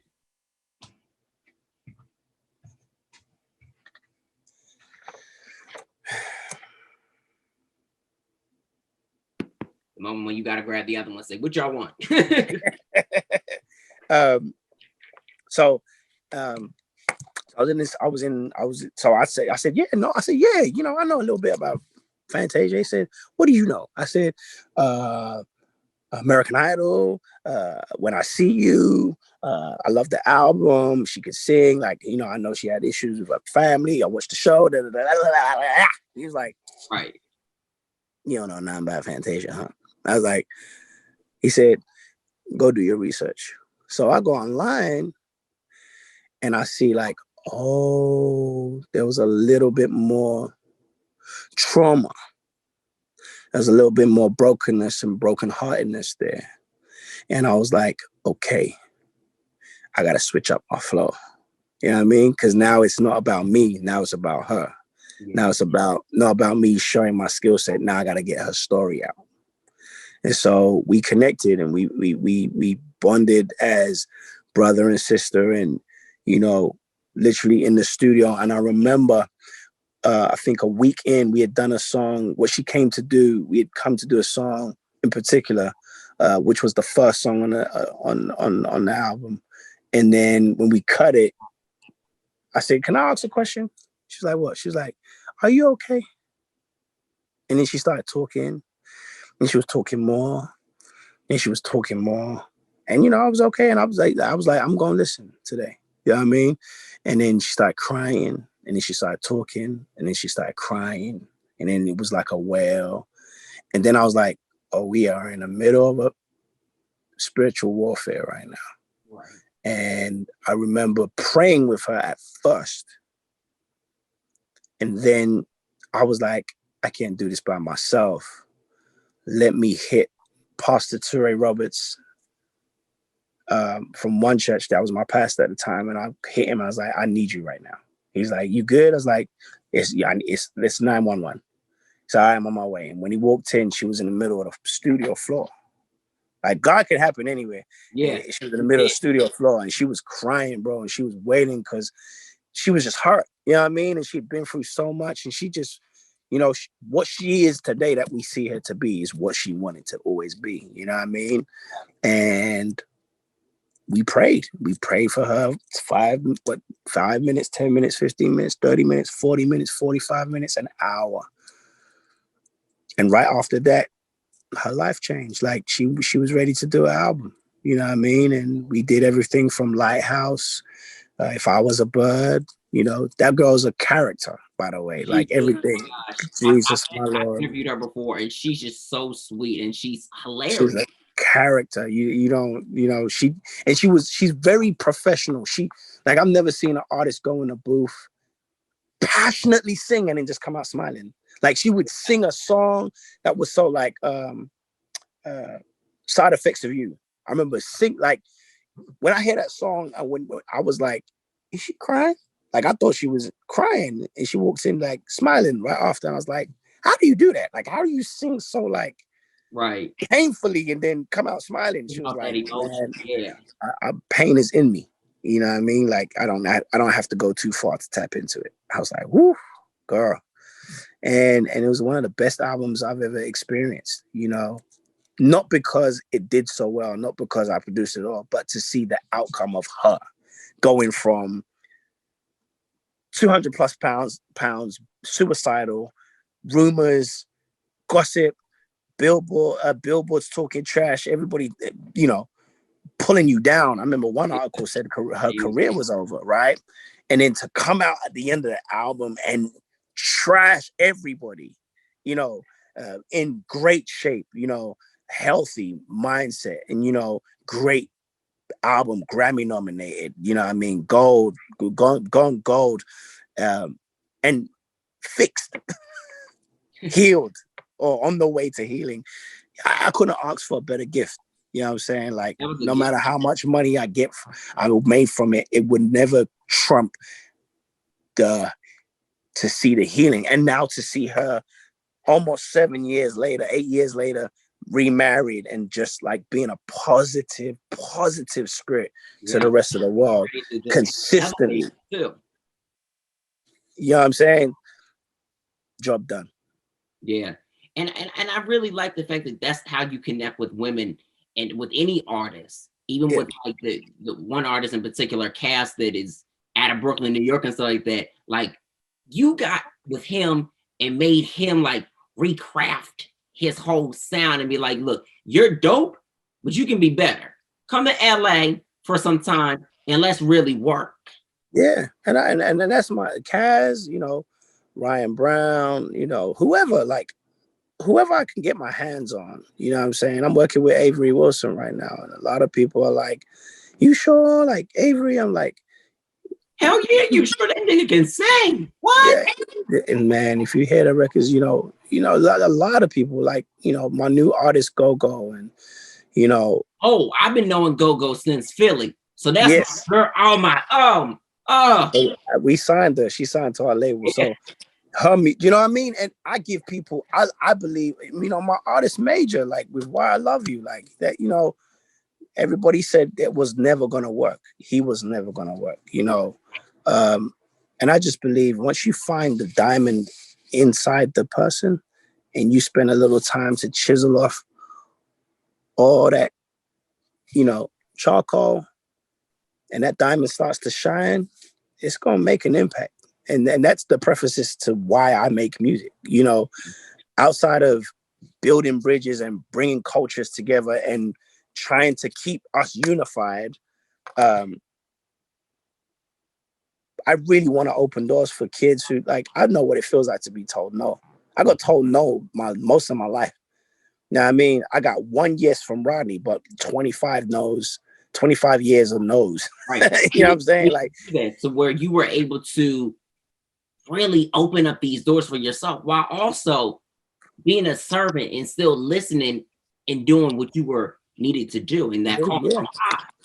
Yeah. And so I'm just grateful that I'm able to do that right now. Timmy's another person who I'm, you know, working with, and, you know, Kaz and all these young kids, like, you know, Summer Walker, Drum, we're working with all of them, you know, we're working with them to kind of like, I'm not working with the LMA, I'm in with LMA again. And, you know, we're not working with them to like, oh, we just want to make a smash on them. Like, yeah, we want to smash, but we want to impact them. We want them to feel like they had an experience. You know what I mean? It was a great experience. It was a great experience, and we're gonna go off to do better. You know, I don't want to work with someone and they fail. Like, I don't like, oh, that project failed when we worked on them. Like, we want to work on them, and whether they come back to work with us or not, we know that we were part of greatness. You know, I haven't worked with Ariana Grande since the first album. You know what I mean?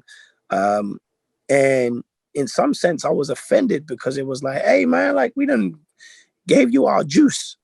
Yeah. You know what I'm saying? We done gave you, this was crafted. This wasn't for you. We gave that to you. Like, we gave you soul. You know, we gave you the soul. We gave you the thing. That's what broke her.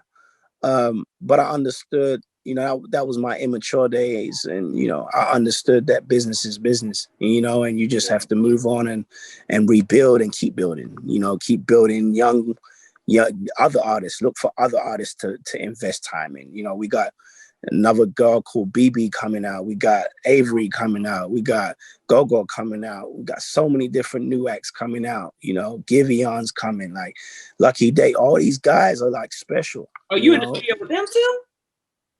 Will be, yes. You make me sick.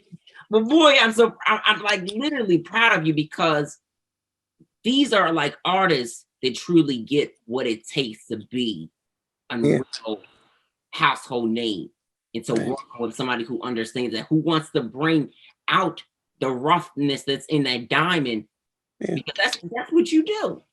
And that's what you've always been about. That's all I've always been about, and I never want to change that.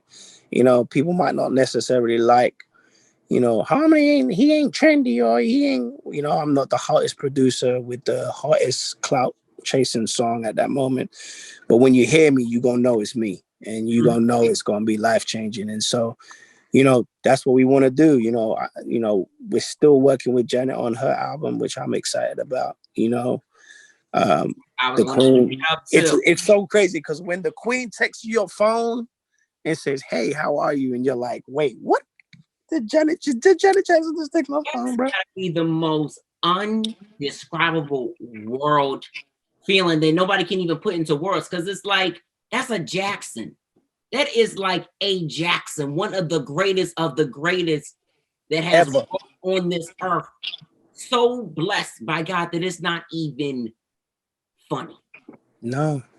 And, you know, I'm grateful, man. I'm grateful that she would even, you know, consider me important enough to work with her. You know what I'm saying? New project, because you guys have worked before.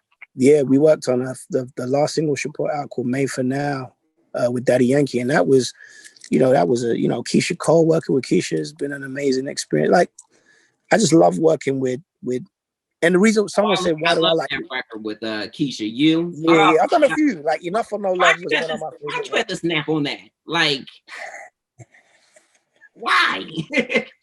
I don't know. She brings it out. You know what I realized why I like working with female artists the most? Outside the fact that I think Black women are amazing. Yeah. And just built. My mother is one of my most important people in my life. They just hold a different pain. Whew.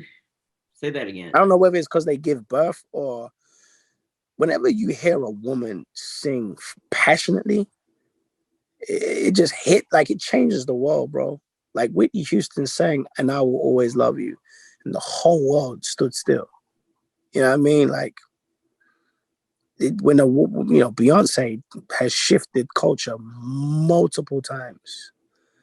You know, I just think there's a different anointing and a different power when a woman does it. Not that I don't think men don't do it, because Michael Jackson, Marvin Gaye, these guys were special too, Yeah, but there But was a way about how there's a pain. That's why I say I relate it to childbirth. The love of a child. I feel like when a woman connects to a song and she gives it, it just transcends and just translates and just changes the trajectory of everything around. And I just like writing, I like writing female records. I think they're more relatable. Yeah, they are. And I feel like it can resonate with men and women. Yeah. It's different. Yeah. A woman can resonate with a record from a man, but it's the feeling that's different. Yeah. And I think men can't be as vulnerable. There's still a little bit of macho-ness that comes in it, where a woman can get as vulnerable as like, I'm hurt. You know what I mean? As vulnerable as I'm afraid, I'm scared. Like, you could get real vulnerable. I think one of my favorite songs that I've heard this year is Jasmine Sullivan's, don't have too much fun without me. It was like, I was like, wait, what? Try not to love someone. Try not to love. I was just like, oh my God. Like, it was the most passionate, vulnerable song you could ever. Right. And she spoke nothing but truth. And she's nothing but truth. Like, it was just like, even a dude, I know dudes, I heard it. I was like, I'm a dude. I understand what you're talking about. You know what I mean? I don't know if a dude would actually sing that, but I definitely believe she delivered it in such a way that both male and female could understand it. You know? A man who's got the boldness to not be afraid to say, you know what, let me say what's on my heart. Yeah. And get in there. Yeah. I want to talk about working with Destiny's Child, because you've had the pleasure of working with them from first Kelly, then to Michelle, and then to these all three. Yeah. Like, a couple of times. Multiple times. Like, what? Yeah, that's a blessing. Kelly's You Change record. So once again, and that was deliberate. Like, I made that record based off Beyonce's Crazy in Love album. Like, I wanted a record like that, felt like that. And Kelly had heard You Change. She was like, I love this song. She's like, is that you on the bass? I was like, yes. And she was like, and then I remember she called me, and that's kind of like when me and Michelle kind of like met. And she called me. She was like, hey, I really, Michelle's going to do a verse. I really want you to meet her. Plus, I think you should work on her album. So that's how I met Michelle. And, You Change kind of was the foundation. And then obviously I hadn't met Beyonce at that time, but when I went to mix the record, she was like, hold on, I need B's vocals. And they sent it. I'm like, oh my God, I got off there. We want a record right now. What? I'm like, crazy. I was like, this is a one in a lifetime thing. I was like, cool, done. I'm happy, excited, keep it pushing. And then when I worked with Michelle, this is how I met B was, and it was like, it was really graceful. Michelle, we had done the whole album. We'd done about 80% of the album, 90% of the album. And I gave it to Michelle. She was like, hey, I'm with B. I need you to come down to Beverly Hills and drop the album off. I was like, for real? I was like, okay. You have to come to the where y'all staying and give it the album. She was like, yeah. I was like, all right. Okay. And let me kind of like process that for 2 seconds. Like, okay. I think Blue was maybe a year old. She was just walking. She just started walking or something. And I'd gone over to the place they were staying in Beverly Hills and handed the album over, and I, gracefully met the Queen and was like, hey, and I was introduced. And it was like, wow. Okay. Then you're like, okay, I'm gonna leave now, bye. And left, and she was graceful as always. And then about 3 months later, K Michelle said, "Guess what?" I said, "What?" She's like, "B wants to do her verse on Say Yes." I said, "Are we about to do this twice?" Oh, no, you bugging, right? Now, this is why this one was deep for me. Right. Why this was deep for me. This is why this one was a deep one. So, Say Yes in itself, there were 2 reasons I did the record. Why? One, Say Yes was a song, was firstly a song that we sang culturally, like as Africans, like it was Africans, okay. African Caribbeans, right? So it was Africans and Caribbeans. When Jesus Say Yes, it was on like a old time hymn, almost like a Negro spiritual. Right. So my mother would sing it when we were broke and trying to keep ourselves warm in the house because we had no heat, and my mom would put us together and we would sing when Jesus say yes, nobody can say no. So it was very cultural for me. That was one.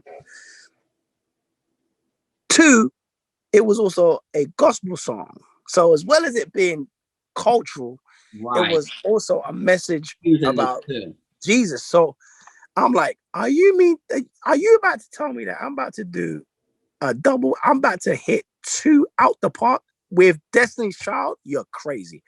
Yeah. And we went in and she sent them vocals in, and I was like, and then Kelly came in and she did the bridge section.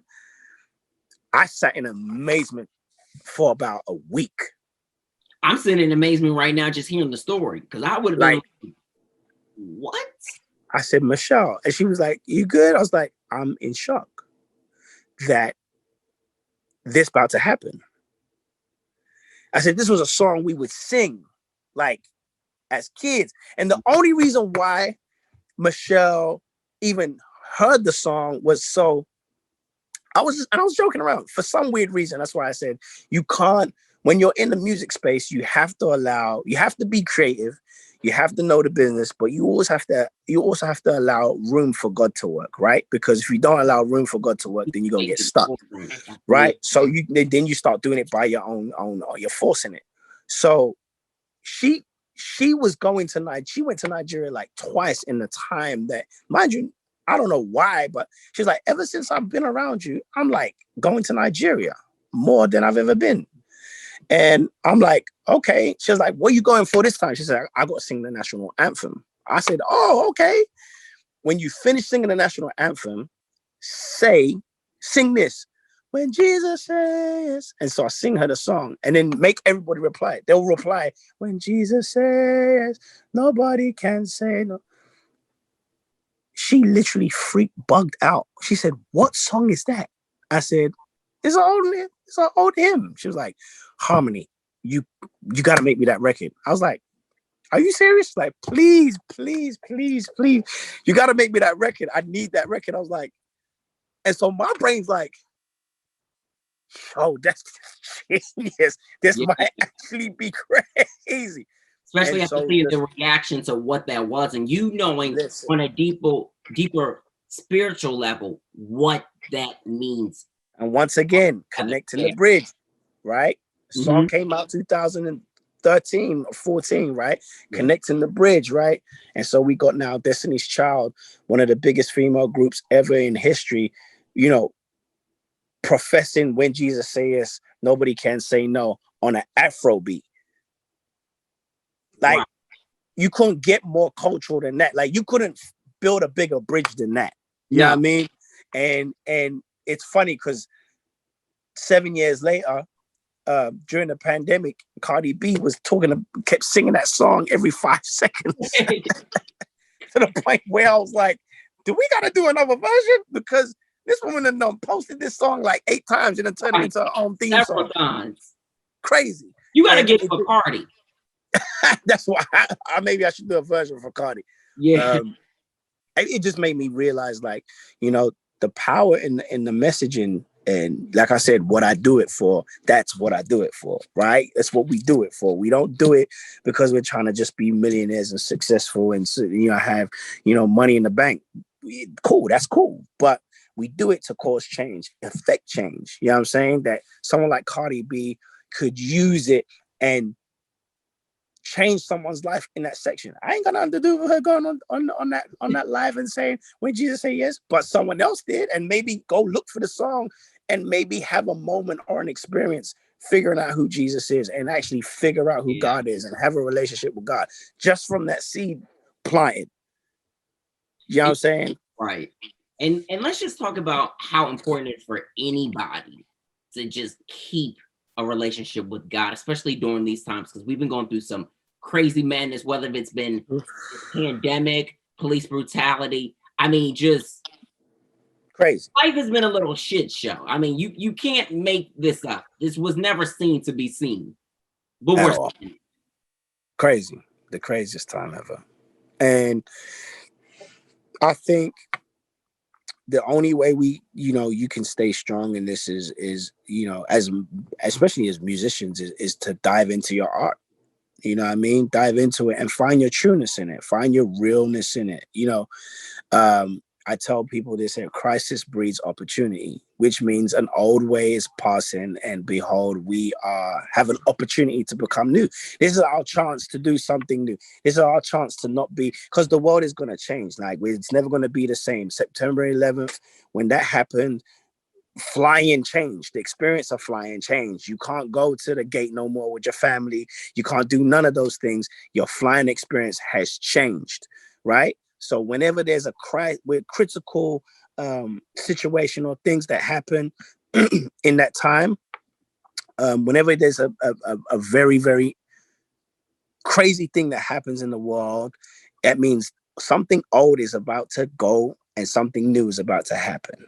And so we have to be prepared for new. We have to be, and the only way to do that is to dive in heavy into the things that make us great. You know what I mean? Whether it's praying, studying, building, getting ourselves prepared, writing that vision out, setting that business team, like that thing you couldn't do because you had to go to your 9 to 5, that thing you couldn't do because you had to, you know what I mean, be at teach or whatever. Now you can do it. Now you can do it. It's your opportunity, so that when the doors do open, you have to go for it. You have to.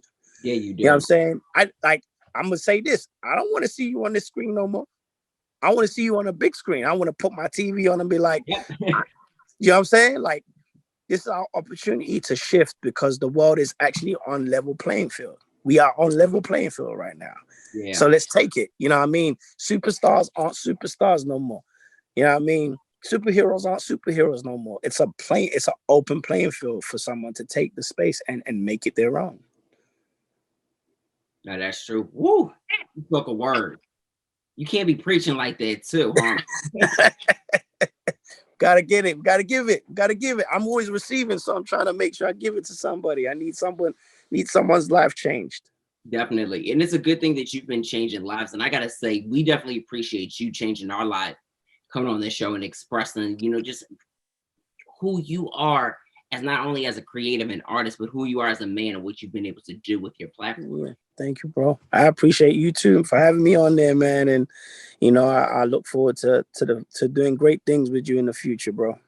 Yeah, absolutely. So we like to ask all our guests, what are 2 to 3 things that exemplify you as a man and as a creative?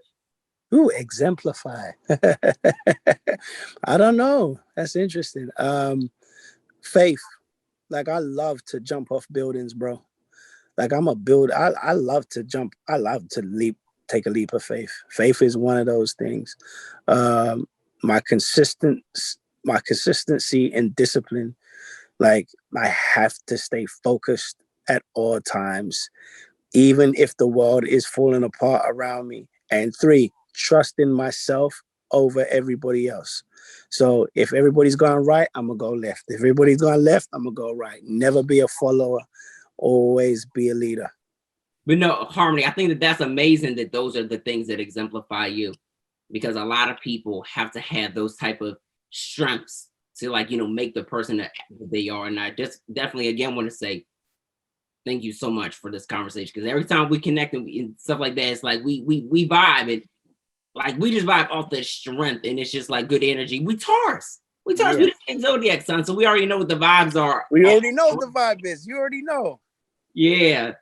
So for all the people that unfollow you on social media, how can they unfollow you and catch up with everything that you're doing? And when is your project coming out? My project, I don't know, man. I don't And know. what's up with that? I don't know about whether my project's coming out.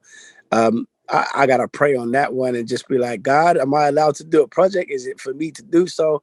I mean, I do want to do one where, but you know, I do want to do one. I do have one in my heart, which is to really impact the world and bring some of our greatest artists together. You know, some of our older ones like Aretha Franklin and, you know, Stevie Wonder, and some of our younger ones like Summer Walker and Kalani and, you know, Lucky Day, and just kind of make an album, a celebratory album for Black culture. You know what I mean? And, you know, I want to, you know, I want to do something that exemplifies that we are amazing and we are together. But I got to find the time and create that. In that time, you know, during that time, I mean, we've got another, like I said, a bunch of albums coming out from, you know, working with LMA. We just did Queen Niger's new album. Yeah. That was great. You know, I did a song called I'm Her on there. Cheap Shots record that you did with Ella, like, shoo! Yeah, Cheap Shots is amazing. Cheap Shots is amazing. And we got a new record with Ella that's crazy too. I love that record. And we worked with, like I said, I'm Her was amazing. That's you know, and Beautiful it was great. And then we got Go coming with her new album. Go coming with her new album. This kid called Tigo that we got's coming. We got the Janet project coming. We got John working on summer. Like, I mean, it's just, we got a floodgate full of stuff. It's a lot of music. But yeah, they can follow me on Harmony Samuels on all platforms. Facebook, Instagram, Twitter, Harmony Samuels, or you can follow our web, our label, BOE, which stands for Building Our Empire Music Group. You can follow that, and you can find out what we're doing with all our artists that we're developing and working on. And just shout out to you, bro, for working so hard, man, and keeping us and giving us real interviews. Can we say that to everybody in the back, in the front, and the side? Giving real interviews, and you know what, Harvey, it's just been my duty to just make sure that any interview is a conversation, so that my guests can, you know, just really talk and just be able to talk about the things that they want to talk about, and not, you know, have their narrative shifted in any type of way. Yeah, man, I really appreciate it, and it's a breath of fresh air, man. I'm excited about it. Thank you. All right, you guys, that was our show for tonight. Yes, our interview with Harmony. I told you he was dope. If y'all didn't already know, y'all know my brother is dope. Y'all know he's dope. Taurus gang. We just different. We cut from different cloths. And then, of course, the interview with Mitch was dope too. Like, what? First of all, let me correct myself. They weren't interviews. These are conversations. We do conversations here. I'm just so happy. Like I told you guys. Thank y'all so much for tuning in. Shout outs to Harmony. Shout outs to Mitch. Shout outs to their teams. Just shout outs to y'all for tuning in. Shout outs to everybody who tuned into Industry Conversation tonight. And make sure that you guys also tune in with us every single week, 10 to 12 Eastern Standard Time. And if you're on the West Coast, that is 7 to 9 Pacific Time. Tomorrow on IG Live, we are going to be speaking with Latasha Scott from Escape. Oh my gosh, I'm so excited. So make sure that you guys tune in.